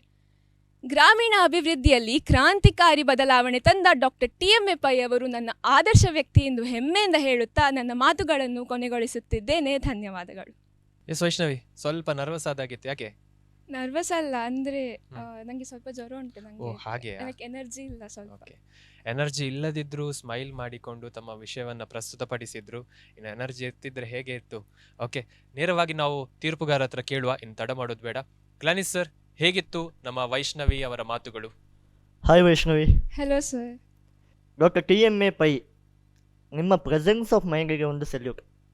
ಯಾಕಂದರೆ ಅಭಿವ್ಯಕ್ತ ನನ್ನ ಧ್ವನಿ ನನ್ನ ಶಕ್ತಿ ಎಂಬ ಕಾರ್ಯಕ್ರಮದ ಪ್ರಾಯೋಜಕತ್ವದಲ್ಲೇ Manipal academy of higher education ಇದೆ ಅಂತ ಹೇಳಿದವರು ನೀವು. ಅದಕ್ಕೆ ನಿಮ್ಮ ಪ್ರೆಸೆನ್ಸ್ ಆಫ್ ಮೈಂಡಿಗೆ ನಂದು 100 ಮಾರ್ಕ್ಸ್. ಓಕೆ, ನಿಮಗೆ ಯಾವ ಫೀಲ್ಡಲ್ಲಿ ಸಾಧನೆ ಮಾಡಬೇಕಂತ ನಿಮಗೆ ಅನ್ನಿಸ್ತದೆ? ನನಗೆ ನಾನು ಮುಂಚೆ ಹೇಳಿದ ಹಾಗೆ ಸರ್, ಆ್ಯಕ್ಟಿಂಗ್, ಫಿಲ್ಮ್ ಇಂಡಸ್ಟ್ರಿ ಅದರಲ್ಲಿ ಎಂತಾದರೂ ಸಾಧನೆ ಮಾಡಬೇಕಂತ ಉಂಟು. ಸೊ ಮಣಿಪಾಲ್ ಕಾಲೇಜ್ ಅವರು ಎಂಥದ್ದು ಮಾಡಿದರೂ ಕೂಡ ಯಾವ ಆರ್ಥಿಕ ಸಹಾಯ ಕೂಡ ಅವರಿಗೆ ಆ ಟೈಮಿಗೆ ಸಿಗಲಿಲ್ಲ. ಜನರು ಕೂಡ ಆರ್ಥಿಕ ಪರಿಸ್ಥಿತಿಯಲ್ಲಿ ಸಂಕಷ್ಟದಲ್ಲೇ ಇದ್ದರು. ಅದಕ್ಕೋಸ್ಕರ ನೀವು ಒಳ್ಳೆಯ ಮಾತನ್ನು ಹೇಳಿದಿರಿ, ಪಿಗ್ಮಿ ಕಲೆಕ್ಷನ್. ಸಣ್ಣ ಸಣ್ಣ ಊರುಗಳಿಗೆ ಹೋಗಿ ಪಿಗ್ಮಿ ಕಲೆಕ್ಷನ್ ಮಾಡುವವರು ಅದನ್ನೇ ವ್ಯಾಪ್ತಿಯಾಗಿ ಮಾಡಿಕೊಂಡ್ರು. ಇದೆಲ್ಲ ವಿಷಯ ನಮಗೆ ನಮ್ಮ ಸುತ್ತಮುತ್ತಲಿನ ಬಾಂಧವರು ಯಾರಿದ್ದಾರೆ ನೋಡಿ, ಬಂಧುಗಳು, ಅವರಿಂದ ಸಿಗಲು ಮಾತ್ರ ಸಾಧ್ಯ. ಯಾವ ಪತ್ರಿಕೆಗಳಲ್ಲಿ ಬರಬಹುದು, ಆದರೆ ಅದು ಹುಡುಕಾಟದಲ್ಲೇ ಹೆಚ್ಚು ಸಮಯ ಹೋಗ್ತದೆ ಅಲ್ವಾ? ಅದಕ್ಕೆ ನಿಮ್ಮ ಊರನ್ನೇ ಕಟ್ಟಿದ ಕೆರೆಯನ್ನೇ ಈಗ ಒಂದು ಸಾಗರವನ್ನಾಗಿಸಿದ ಡಾಕ್ಟರ್ TMA ಪೈ ನಿಮ್ಮ ಆದರ್ಶ ವ್ಯಕ್ತಿ ಅಂತ ಹೇಳಲು ನಿಮಗೆ ಸಂತೋಷ ಆಗ್ತಾ ಇದೆ, ನಿಮ್ಮ ಮುಖದಲ್ಲಿ ಅದು ತೋರ್ತಾ ಇದೆ. All the very best. ಮುಂದಿನ ಸುತ್ತಿಗೆ ಆಯ್ಕೆ ಆಗ್ತೀರಾ ಇಲ್ವಾ ಗೊತ್ತಿಲ್ಲ, ಕಾದು ನೋಡಬೇಕು. All the best. Thank you sir. Yes, thank you so much Glanis sir. ಹಾಗಾದ್ರೆ ಮುಂದಿನ ತೀರ್ಪನ್ನು ಕೇಳಬೇಕು. ಆರತಿ ಮೇಡಮ್ ನಮ್ಮ ಜೊತೆ ಇದ್ದಾರೆ. ಆರತಿ ಮೇಡಮ್, ಸೊ ವೈಷ್ಣವಿ ಅವರ ಮಾತುಗಳು ಮತ್ತು ಅವರ ಪ್ರಸ್ತುತಿ ನಿಮ್ಮಲ್ಲಿ ಅವರಿಗೆ ಹೇಗೆ ರೀಚ್ ಆಯಿತು madam? Hello Vaishnavi. Hi ma'am. ನಮ್ಮ ಮುಖದ ಶೃಂಗಾರ ಏನು ಅಂತ ಹೇಳಿ ಗೊತ್ತಿದೆಯಾ? ಸ್ಮೈಲ್. ಎಸ್, ನಿನಗೆ ಅದು ಚೆನ್ನಾಗಿ ಇದೆ. ಇಡೀ ಭಾಷಣದುದ್ದಕ್ಕೂ ಆ ನಗುವಿನ ಮುಖೇನ ಎಲ್ಲಿ ಧ್ವನಿಯ ಏರಿಳಿತ ಇರಬಹುದು ಅಥವಾ ಯಾವ ವಿಷಯಕ್ಕೆ ನಾನಲ್ಲಿ ಪ್ರಾಶಸ್ತ್ಯವನ್ನು ಕೊಡಬೇಕು ಅನ್ನೋದನ್ನು ನೀನು ಚೆನ್ನಾಗಿ ಕರಗತ ಮಾಡಿಕೊಂಡು ಈ ಪ್ಲೇಸಲ್ಲಿ ನಿಂತಿದೆಯಾ. Thank you. ಇಡೀ ಭಾಷಣದಲ್ಲಿ ನಿಸ್ವಾರ್ಥ ಮನೋಭಾವದಿಂದ ಏನೆಲ್ಲ ಸಾಧನೆ ಮಾಡಬಹುದು ಅಂತ ಹೇಳೋದನ್ನು ನಾನು ಆದರ್ಶವಾಗಿ ತಗೊಳ್ತೇನೆ ಅಂತ ಹೇಳುವಂತಹ ಒಂದು ಪಾಸಿಟಿವ್ ಮೈಂಡ್ಸೆಟ್ಟನ್ನು ನಿನ್ನ ಭಾಷಣದ ಮೂಲಕ ನಮಗೆ ನೀನು ಕೊಟ್ಟಿದೀಯ. ತುಂಬ ಚೆನ್ನಾಗಿತ್ತು, ಅತ್ಯುತ್ತಮವಾದಂತಹ ಪ್ರಯತ್ನ. ಈವನ್ ವಿಷಯದ ಪ್ರಸ್ತುತಿ ಕೂಡ ಉತ್ತಮವಾಗಿತ್ತು. ನೋಡುವ ರಿಸಲ್ಟಿಗೆ ಏನಾಗುತ್ತೆ ಅಂಥೇಳಿ. All the best. Thank you ma'am. Yes, thank you so much Aarti madam. ಹಾಗಾದರೆ ಈಗ ನೇರವಾಗಿ ನಾವುಗಳು ಮಹಾಗುರುಗಳ ಹತ್ರ ಕೇಳಬೇಕು. ಮಹಾಗುರುಗಳೇ, ನಿಮ್ಮ ತೀರ್ಪಿನ ಬಗ್ಗೆ ಸರ್. ಮಣ್ಣು ಪಳ್ಳ ಎಂಬ ಒಂದು ಸಣ್ಣ ಕುಗ್ರಾಮವನ್ನು ಮನಿ ಫಾಲ್ಸ್ ಎಂಬ ಆಬ್ಜೆಕ್ಟಿವ್ಗೆ ತಂದು ನಿಲ್ಲಿಸಿದಂಥ doctor T M A Pai ಬಗ್ಗೆ ಮಾತನಾಡಿದ್ದೀರಿ. ಮನಿ ಫಾಲ್ಸ್ ಅಂತ ಹೇಳಿದರೆ ಎಲ್ಲ ಉದ್ದಿಮೆಗಳಲ್ಲಿ ಇವೆ. ಇಂಥ ಕನಸನ್ನು ಅವರು ಕೂಡ ಕಂಡಿಲ್ವಾ ಅಂತ, ಒಂದು ದಿವಸ ಮಣಿಪಾಲ್ ಹೀಗೆ ಆಗ್ಬೋದು ಅಂಥೇಳಿ. ಜ್ವರ ಉಂಟು ಆದರೂ ಕೂಡ ನೀವು ನೋಡಿಕೊಂಡಿದ್ದೀರಿ. ಒಂದು ಕಡೆಯಲ್ಲಿ ತಪ್ಪಿತ್ತು, ಆವಾಗ ಹೀಗೆ ಮಾಡಿದಾಗ ಸಡಿಲ ಬಂತು. ಅದು ಇಲ್ಲಿ ಏನಾದರೂ ಉಂಟಾ ಈ ಭಾಗದಲ್ಲಿ? ಅದು ಮುಟ್ಟಿದ ಕೂಡಲೇ ನಿಮಗೆ ಬರುತ್ತೆ ನಿರರ್ಗಳವಾಗಿ. ಭಾಳ ಚೆನ್ನಾಗಿ ಭಾಷಣವನ್ನು ಮಾಡಿದ್ದೀರಿ. ಸ್ಮೈಲ್ ನಿಮ್ಮದು ಪ್ಲಸ್ ಪಾಯಿಂಟ್. ಇಬ್ಬರು ಜಡ್ಜಸ್ಗಳು ಅದನ್ನು ಹೈಲೈಟ್ ಮಾಡಿದ್ದಾರೆ. ಸೊ ಮಣಿಪಾಲದಲ್ಲಿ ಎಲ್ಲ ವಿಭಾಗದ ಏನು ಎಜುಕೇಷನ್ ಸಿಗ್ತದೆ. ಜರ್ನಲಿಸಮ್ ಇದೆ, ಆಡಿಯೋ ವಿಜುವಲ್ ಇದೆ, ಸೊ ಫಿಲ್ಮ್ ಮಾಡೆಲಿಂಗ್ ಎಲ್ಲ ಬರ್ಬೋದು ಗ್ಲಾನಿ ಸರ್ ಹೇಳಿದಾಗೆ. ಸೊ ತಮಗೆ ಶುಭವನ್ನು ಕೋರ್ತೇನೆ. ಫಿಲ್ಮ್ಗೆ ಹೋಗಬೇಕಾದ್ರೆ ಮೊದಲು ಟೆಲಿವಿಷನ್ಗೆ ಎಂಟ್ರಿ ಆಗಬೇಕು. ಅಲ್ಲಿ ನೀವು ಶೈನ್ ಆದ ಮೇಲೆ ನೀವು ಫಿಲ್ಮ್ನಲ್ಲಿ ಬರ್ತೀರಿ. ಆಮೇಲೆ ನೀವು MP ಕೂಡ ಆಗ್ಬೋದು, ಚಾನ್ಸಸ್ಗಳೆಲ್ಲ ಇವೆ. ಸೊ ಆಲ್ ದಿ ಬೆಸ್ಟ್, ಚೆನ್ನಾಗಿ ಮಾಡಿದ್ದೀರಿ. Yes yes, thank you so much Alwin sir. Vaishnavi, ಏನು ಅನ್ನಿಸ್ತಾ ಇದೆ? ಈಗ ಸೆಲೆಕ್ಟ್ ಆಗ್ತೀರಿ ಅಂತ ಅನಿಸ್ತಾ ಇದೆಯಾ ಅಥವಾ ವೇಟಿಂಗ್ ಲಿಸ್ಟಲ್ಲಿ ಇರ್ತೀರಿ ಅಂತ ಅನಿಸ್ತಿದೆ? ಏನು ಅನ್ನಿಸ್ತಾ ಇದೆ? ಗೊತ್ತಿಲ್ಲ ಸರ್. ಗೊತ್ತಿಲ್ಲ. ಇಲ್ಲ. ಸೊ ಏನು ಹೇಳ್ತಾರೆ ಅದಕ್ಕೆ ಹೌದು. ರೆಡಿ ಇದ್ದೀರಿ. ಓಕೆ, ಹಾಗಾದರೆ ನೇರವಾಗಿ ಆಲ್ವಿನ್ ದಂತಿ ಸರ್ ಹತ್ರ ಕೇಳುವ. ಮಹಾಗುರುಗಳೇ, ನಮ್ಮ ವೈಷ್ಣವಿಯವರು ಮುಂದಿನ ಸುತ್ತಿಗೆ ಸೆಲೆಕ್ಟ್ ಆಗ್ತಾರಾ ಅಥವಾ ವೇಟಿಂಗ್ ಲಿಸ್ಟ್ನಲ್ಲಿ ಇರ್ತಾರಾ, ಹೇಗೆ ಸರ್? ಅವ್ರಿಗೆ ಜ್ವರ ಉಂಟು ಅಂತೇಳಿ ಅವ್ರು ಹೇಳಿದರು. ಸೊ ಆಮೇಲೆ ನೀವು ಕೇಳಿದ್ರಿ ಯಾಕೆ ನರ್ವಸ್ ಆದ್ರಿ ಅಂತೇಳಿ. ಸೊ ಇಬ್ಬರು ಜಡ್ಜಸ್ಗಳು ಒಬ್ಸರ್ವ್ ಮಾಡಿದ್ದು ಸ್ಮೈಲ್. ಸೊ ಏನು ಮಾಡುವ, ಜ್ವರ ಆದ ಮೇಲೆ ಎಲ್ಲ ಸಂಪೂರ್ಣ ಗುಣಮುಖವಾಗಿ ಬರಲಿಯಾ? ಬರಲಿ ಸರ್, ಬರಲಿ. ಇನ್ನು ಈ ಸ್ಮೈಲನ್ನು ಕಂಟಿನ್ಯೂ ನೋಡ್ತಾ ಇರುವ ನಾವು. ಸರಿ, ಸದ್ಯಕ್ಕೆ ಗಾಂವ್ಕರ್, ವೈಷ್ಣವಿ ಗಾಂವ್ಕರ್, ನಿಮ್ಮನ್ನು ವೇಟಿಂಗ್ ಲಿಸ್ಟ್ನಲ್ಲಿ ಇಡ್ತೇವೆ ನಾವು. ಸೊ ಚೆನ್ನಾಗಿ ಮಾಡಿದ್ದೀರಿ. ಸೊ ನಮ್ಮ ಎಲ್ಲ ಎಪಿಸೋಡ್ಗಳು ಅಂದರೆ ಈ ಹಂತದ ಎಲ್ಲ ಎಪಿಸೋಡ್ಗಳು ಮುಗಿದ ಮೇಲೆ ಕೊನೆಯ ಎಪಿಸೋಡ್ನಲ್ಲಿ ನೀವು ಕಾದು ಕೂತ್ಕೊಂಡು ನೋಡಬೇಕಾಗಿದೆ. ಅಲ್ಲಿವರೆಗೆ ವೇಟಿಂಗ್ನಲ್ಲಿ ಇರ್ತೀರಿ. All the best. Thank you sir. Yes, so ವೇಟಿಂಗಲ್ಲಿ ಇದ್ದೀರಿ ಅಂತ ಸ್ಮೈಲ್ ಕಮ್ಮಿ ಆಗಲಿಕ್ಕಿಲ್ಲ. ಸೊ ಸ್ಮೈಲಲ್ಲೇ ಇರಬೇಕು. ಯಾಕಂದರೆ ಇಲ್ಲಿಯವರೆಗೆ ಒಂದಷ್ಟು ಜನ ವೇಟಿಂಗ್ ಲಿಸ್ಟ್ನಿಂದ ಸೆಲೆಕ್ಟ್ ಆಗಿ ಬಂದಿದ್ದಾರೆ. ಸೊ ನೀವು ಕೂಡ ಸೆಲೆಕ್ಟ್ ಆಗ್ಬೋದು ಅಂತ ನಾವು ಕೂಡ ಆಶಿಸ್ತೇವೆ. So all the best. So select ಆಗ್ಬೋದು ನೀವು, ಅದೇ ಹೋಪ್ಸ್ನಲ್ಲಿ ಇರಿ. ಸೊ ಕಾರ್ಯಕ್ರಮದ ಕೊನೆಯಲ್ಲಿ ಗೊತ್ತಾಗ್ತದೆ. Thank you. Thank you sir. ಮೂರನೇ ಸ್ಪರ್ಧೆಯನ್ನು ಸ್ವಾಗತಿಸುವಂಥ ಸಮಯ. ಇವರು ಮುಂದಿನ ಸುತ್ತಿಗೆ ಸೆಲೆಕ್ಟ್ ಆಗ್ತಾರಾ, ಅದರ ಜೊತೆಗೆ ವೇಟಿಂಗ್ ಲಿಸ್ಟ್ನಲ್ಲಿ ಇರ್ತಾರಾ, ಮತ್ತು ಯಾವ ವ್ಯಕ್ತಿಯನ್ನ ಆದರ್ಶ ವ್ಯಕ್ತಿಯನ್ನಾಗಿ ತೆಕೊಂಡಿದ್ದಾರೆ ಮತ್ತು ಯಾಕಾಗಿ ತೆಕೊಂಡಿದ್ದಾರೆ ಅನ್ನೋದನ್ನು ಕೇಳುವಂಥ ಸಮಯ. ಹಾಗಾದರೆ ಬನ್ನಿ, ನೇರವಾಗಿ ಶ್ರೀನಿಕಾ ಎಸ್ ರಾವ್ ಅವರನ್ನ ವೇದಿಕೆಗೆ ಸ್ವಾಗತಿಸೋಣ. ಇದೀಗ ನಿಮ್ಮ ಮುಂದೆ Shrinika S Rao. Shrinika, yes sir. ಮೂರನೇ ಸುತ್ತಿಗೆ ಸ್ವಾಗತ. Thank you. ಸೊ ಫುಲ್ ರೆಡಿಯಾಗಿ ಬಂದಿದ್ದೀರಿ. ಎಸ್. ಎಸ್, ಹಾಗಾದ್ರೆ ಇವತ್ತಿನ ಟಾಪಿಕ್ ನನ್ನ ಆದರ್ಶ ವ್ಯಕ್ತಿ, ಮೈ ರೋಲ್ ಮಾಡೆಲ್. ಸೊ ನಿಮ್ಮ ಜೀವನದಲ್ಲಿ ನಿಮ್ಮ ಆದರ್ಶ ವ್ಯಕ್ತಿ ಯಾರು? ಜನರಲಿ ಎಲ್ಲರ ಆದರ್ಶ ವ್ಯಕ್ತಿ ಅಮ್ಮ ಅಪ್ಪ ಇರ್ತಾರೆ. ಟು ಬಿ ಆನೆಸ್ಟ್, ನಂದು ಆದರ್ಶ ವ್ಯಕ್ತಿ ಅಮ್ಮ ಅಪ್ಪವೇ. ಬಟ್ ಅಮ್ಮ ಅಪ್ಪನನ್ನು ಬಿಟ್ಟು ಇನ್ನೊಂದು ಆದರ್ಶ ವ್ಯಕ್ತಿಯಾದವನ ಬಗ್ಗೆ ಇವತ್ತು ಮಾತಾಡ್ತಿದ್ದೇನೆ ನಾನು. ಓಕೆ, ಯಾರು ನಿಮ್ಮ ಆದರ್ಶ ವ್ಯಕ್ತಿ? ಸ್ಪೀಚಲ್ಲಿ ನೋಡಿ. ಓಕೆ, ಸೊ ಹಾಗಾದ್ರೆ ಸ್ಪೀಚ್ ಆಗೋವರೆಗೆ ಇವ್ರು ಹೇಳುವುದಿಲ್ಲ ಅವರ ಆದರ್ಶ ವ್ಯಕ್ತಿ ಯಾರು ಅಂತ. ಸೊ ಆ ಕುತೂಹಲ ನಮಗೂ ಕೂಡ ಇದೆ. ಹಾಗಾದ್ರೆ ಶ್ರೀನಿಕಾ ಎಸ್ ರಾವ್ ಅವರ ಆದರ್ಶ ವ್ಯಕ್ತಿ ಯಾರು ಮತ್ತು ಆ ಆದರ್ಶ ವ್ಯಕ್ತಿ ಇವರ ಜೀವನದಲ್ಲಿ ಯಾಕಾದ್ರು? ಸೊ ಪ್ರಾರಂಭದಲ್ಲಿ ಒಂದು ಸಾಲು ಹೇಳಿದ್ರು, ಅಮ್ಮ ಅಪ್ಪನೇ ನನ್ನ ಆದರ್ಶ ವ್ಯಕ್ತಿ, ಆದರೆ ಅಮ್ಮ ಅಪ್ಪನನ್ನ ಹೊರತುಪಡಿಸಿ ಇವರು ನನ್ನ ಜೀವನದಲ್ಲಿ ಆದರ್ಶ ವ್ಯಕ್ತಿ. ಹಾಗಾದ್ರೆ ಆ ಸಸ್ಪೆನ್ಸ್ ನಲ್ಲಿ ಇರುವಂತಹ ಆದರ್ಶ ವ್ಯಕ್ತಿ ಯಾರು ಅನ್ನೋದನ್ನ ನೋಡೋಣ ಬನ್ನಿ. ತೀರ್ಪುಗಾರರಿಗೆ ನಮಸ್ಕರಿಸುತ್ತಾ ನನ್ನನ್ನು ಈ ಸುತ್ತಿಗೆ ಆಯ್ಕೆ ಮಾಡಿದ ದಾಯ್ಜಿ ವರ್ಲ್ಡ್ ಅವರಿಗೆ ಧನ್ಯವಾದಗಳನ್ನು ಅರ್ಪಿಸುತ್ತಾ, ಪ್ರತಿಯೊಬ್ಬ ವ್ಯಕ್ತಿಗೂ ಒಬ್ಬ ಆದರ್ಶ ವ್ಯಕ್ತಿ ಇದ್ದೇ ಇರುತ್ತಾನೆ. ಆ ವ್ಯಕ್ತಿಯೊಂದಿಗೆ ನಾವು ಸೋತಾಗ ಮಾರ್ಗದರ್ಶನ, ಒಳ್ಳೆಯ ಗುಣ, ನಮ್ಮ ನಡವಳಿಕೆ, ಸಾಧನೆ, ಮುಂದಿನ ಕನಸು, ಭವಿಷ್ಯಗಳನ್ನು ಪೋಣಿಸುತ್ತಾ ಹೋಗುತ್ತೇವೆ. ಸಾಮಾನ್ಯವಾಗಿ ನಮ್ಮ ಗುರಿ ಹವ್ಯಾಸಗಳಿಗೆ ಪೂರಕವಾಗಿ ನಾವು ನಮ್ಮ ನೆಚ್ಚಿನ ಆದರ್ಶ ವ್ಯಕ್ತಿಯನ್ನು ಆಯ್ಕೆ ಮಾಡಿಕೊಳ್ಳುತ್ತೇವೆ. ಆದರೆ ಇಲ್ಲೊಬ್ಬ ನನ್ನ ಮನಸ್ಸನ್ನು ಗೆದ್ದು ನಿಂತ ವೀರ, ಧೀರ, ದಿಟ್ಟ, ಪರಿಶ್ರಮಿ, ಚುರುಕು, ಚಾಣಾಕ್ಷ, ಉತ್ಸಾಹಭರಿತ, ಜಯಾಸಕ್ತಿಯನ್ನು ಹೊಂದಿರುವ ನನ್ನದೇ ವಯಸ್ಸಿನ ಒಬ್ಬ ಪುಟ್ಟ ಚೋರ, ಕ್ರಿಕೆಟ್ ಆಟಗಾರ ವೈಭವ್ ಸೂರ್ಯವಂಶಿ ಇತ್ತೀಚಿನ ದಿನಗಳಲ್ಲಿ ನನ್ನ ನೆಚ್ಚಿನ ಆದರ್ಶ ವ್ಯಕ್ತಿಯಾಗಿದ್ದಾನೆ. ನನ್ನ ಮನಸ್ಸು ಹೃದಯವನ್ನು ಆಕ್ರಮಿಸುತ್ತಾ ಯುವ ಮಟ್ಟದ ಪಂದ್ಯಗಳಲ್ಲಿ ಉತ್ತಮ ಪ್ರದರ್ಶನವನ್ನು ನೀಡಿ ಆಯ್ಕೆದಾರರ ಗಮನ ಸೆಳೆಯುತ್ತಾ, ತನ್ನ ಬ್ಯಾಟಿಂಗ್ನಲ್ಲಿ ಸ್ಥಿರತೆ, ಆತ್ಮವಿಶ್ವಾಸವನ್ನು ತೋರುತ್ತಾ, ಪ್ರೇಕ್ಷಕರನ್ನು ಮಂತ್ರಮುಗ್ಧಗೊಳಿಸುತ್ತಾ, ಒತ್ತಡದಲ್ಲೂ ಕುಗ್ಗದೆ ಶಾಂತವಾಗಿ ಆಡಿ ಆಟವನ್ನೇ ತಿರುಗಿಸಿ ತಂಡವನ್ನು ಗೆಲ್ಲಿಸುವ ಅದ್ಭುತ ಸಾಮರ್ಥ್ಯವನ್ನು ಹೊಂದಿರುವ ಈ 15ರ ಹರೆಯನನ್ನು ಹೊಗಳಿದರೆ ಅತಿಶಯೋಕ್ತಿ ಎಂದೆನಿಸದು. ಸ್ನೇಹಿತರೆ, ಸಾಧನೆಗಳನ್ನು ಮಾತಿನಲ್ಲಿ ಹೇಳುವುದು ತುಂಬ ಸುಲಭ. ಆದರೆ ಅವುಗಳನ್ನು ಗಳಿಸಲು ಕಠಿಣ ಪರಿಶ್ರಮ ಬೇಕು. ಶಿಸ್ತು, ತಂಡವನ್ನು ಗೆಲ್ಲಿಸುವ ಮನೋಭಾವ, ಆತ್ಮವಿಶ್ವಾಸ, ಧೈರ್ಯ, ಹಠಸ್ವಭಾವ, ಅಚಲವಾದ ಸಂಕಲ್ಪ, ಅಸಾಧಾರಣ ಪರಿಶ್ರಮ ಈ ಎಲ್ಲ ಗುಣಗಳನ್ನು ತನ್ನದಾಗಿಸಿಕೊಂಡ ಭವಿಷ್ಯದ ನಕ್ಷತ್ರ ನನ್ನ ನೆಚ್ಚಿನ ಆಟಗಾರ ವೈಭವ್ ಸೂರ್ಯವಂಶಿ. ಜಯ ಸಾಧಿಸುವವರು ಹುಟ್ಟುವುದಿಲ್ಲ, ತಮ್ಮನ್ನು ತಾವು ರೂಪಿಸಿಕೊಳ್ಳುತ್ತಾರೆ. ಸಾಧನೆಗಳು ಯಾದೃಚ್ಛಿಕವಲ್ಲ, ಪರಿಶ್ರಮದ ಫಲ. ಪ್ರತಿಭೆ ಎಲ್ಲರಲ್ಲೂ ಇರುತ್ತದೆ, ಆದರೆ ಪರಿಶ್ರಮ ಪಡುವವರು ಮಾತ್ರ ಹೊಳೆಯುತ್ತಾರೆ. ಒತ್ತಡದಲ್ಲೂ ಕುಗ್ಗದೆ ಹೊಳೆಯುವವರು ನಾಯಕರಾಗುತ್ತಾರೆ.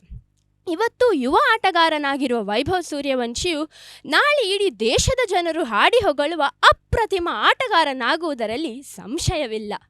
ಕೇವಲ 12 ವರ್ಷದಲ್ಲೇ ಬಿಹಾರ್ ಪರವಾಗಿ ರಣಜಿ ಟ್ರಾಫಿಗೆ ಆಡಿದ ಧೀಮಂತ, 2025ರಲ್ಲಿ ರಾಜಸ್ಥಾನ್ ರಾಯಲ್ಸ್ ಪರ 38 ಬಾಲ್ಗಳಿಗೆ 101 ರನ್ಗಳನ್ನು ಗಳಿಸಿದ ದಿಗ್ಗಜ, 2025ರಲ್ಲಿ ಯೂತ್ ODIನಲ್ಲಿ 690 ರನ್ಗಳನ್ನು ಗಳಿಸಿ ಭಾರತ ತಂಡದ ಅತ್ಯಧಿಕ ರನ್ಗಳ ಸ್ಕೋರರ್ ಆಗಿದ್ದಾನೆ ಈ ಮಹಾನುಭಾವ. ಅದಲ್ಲದೆ ಪುರುಷರ T20 ಕ್ರಿಕೆಟ್ನಲ್ಲಿ ಅತ್ಯಧಿಕ ಶತಕಗಳನ್ನು ಸ್ಕೋರ್ ಮಾಡಿದ ಕಿರಿಯ IPL ಶತಕಧಾರಿ. ಹಾಗೆಯೇ 2026ರಲ್ಲಿ ಅಂಡರ್-19 ವಿಶ್ವಕಪ್ ಫೈನಲ್ಸ್ನಲ್ಲಿ ಈತನು 80 ಬಾಲ್ಗಳಿಗೆ 175 ರನ್ಗಳನ್ನು ಗಳಿಸಿದ್ದಾನೆ.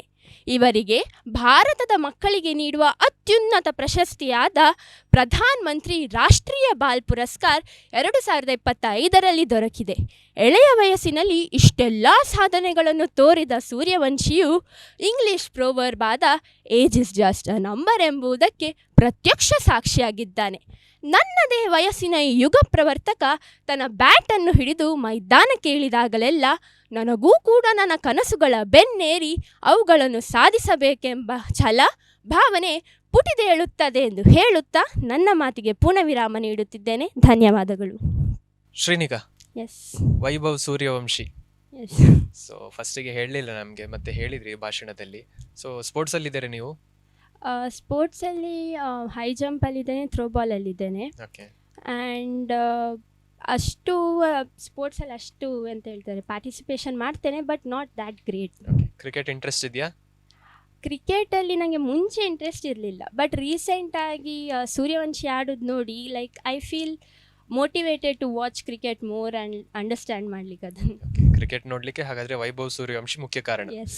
ಓಕೆ, ಹಾಗಾದ್ರೆ ನೇರವಾಗಿ ನಮ್ಮ ತೀರ್ಪುಗಾರ ಹತ್ರ ಕೇಳುವ. ಸೊ ನಿಮ್ಮ ಮಾತು ಯಾವ ರೀತಿಯಲ್ಲಿ ಅವರವರಿಗೆ ರೀಚ್ ಆಗಿದೆ ಅಂತ. ಸೊ ಆರತಿ ಮೇಡಮ್, ನಮ್ಮ ಶ್ರೀನಿಕಾ ಅವರ ಮಾತುಗಳು ಮತ್ತು ವೈಭವ್ ಸೂರ್ಯವಂಶಿ ಅವರ ಬಗ್ಗೆ ಅವರು ಮಾತನಾಡಿದ್ರು. ಸೊ ಅವರ ಪ್ರಸ್ತುತಿ ಯಾವ ರೀತಿಯಲ್ಲಿತ್ತು madam? Hello Shrinika. Hi ma'am. Hi. ಅತ್ಯುತ್ತಮವಾಗಿ ಭಾಷಣವನ್ನು ಪ್ರೆಸೆಂಟ್ ಮಾಡಿದ್ರಿ. Thank you ma'am.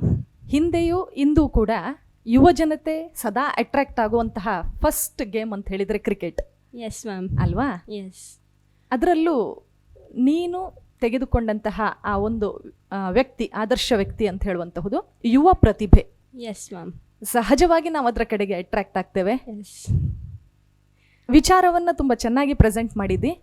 Thank ಆದ್ರೆ you, ma'am. ಯಾಕೆ ನಿನಗೆ ಆ ಒಂದು ಪ್ರತಿಭೆ ತುಂಬಾ ರೋಲ್ ಮಾಡೆಲ್ ಅಥವಾ ತುಂಬಾ ಇಷ್ಟ ಅಂತ ಹೇಳೋದನ್ನ ಹೇಳಬಹುದಾ? Yes ma'am. ಆ್ಯಕ್ಚುಲಿ ಸ್ಪೀಚಲ್ಲಿ ಹೇಳಿದಾಗೆ ಸಾಧಾರಣವಾಗಿ ಜನರು ಅವರ ಗುರಿ ಅಂತ ಉಂಟು ಅಥವಾ ಹವ್ಯಾಸ ಅಂತ ಉಂಟು ಅದಕ್ಕೆ ಸಿಮಿಲಾರಿಟಿ ಇದ್ದ ಆದರ್ಶ ವ್ಯಕ್ತಿಯನ್ನು ಆಯ್ಕೆ ಮಾಡ್ತಾರೆ. But in regard with me, ನನಗೆ ವೈಭವ್ ಸೂರ್ಯವಂಶಿ ಆದರ್ಶ ವ್ಯಕ್ತಿ not because of his cricket. It's mainly ಅಂದರೆ ಅವನ hard work, passion towards what he loves. ಮತ್ತು ಇಷ್ಟು ಯಂಗ್ ಏಜಲ್ಲಿ ಇಷ್ಟೆಲ್ಲ ಸಾಧಿಸೋದು ಸುಲಭ ಅಲ್ಲಲ್ಲ. ಸುಲಭ ಅಲ್ಲ, ಖಂಡಿತವಾಗಿಯೂ ಕಠಿಣ ಪರಿಶ್ರಮ ಇದ್ರೆ Yes, ma'am. ಸಾಧನೆಗೆ ನಾವು ಮುಖ ಮಾಡಬಹುದು ಅಂತ ಹೇಳುವಂತಹ ಆಲೋಚನೆ ನಿನ್ನದು. Yes, ನಿನ್ನಲ್ಲೂ ma'am. ಅಂತಹ ಕಠಿಣ ಪರಿಶ್ರಮವನ್ನ ಇಟ್ಟು ನಿನ್ನ ಗುರಿಯನ್ನ ಸಾಧಿಸ್ಕೋ ಅಂತ ಹೇಳಿ ಆಶಿಸ್ತಾ ಆಲ್ ದಿ ಬೆಸ್ಟ್ ಅಂತ ಹೇಳಿ ಹೇಳಲಿಕ್ಕೆ ಇಷ್ಟಪಡ್ತೇನೆ. Thank you ma'am. Yes thank you so much.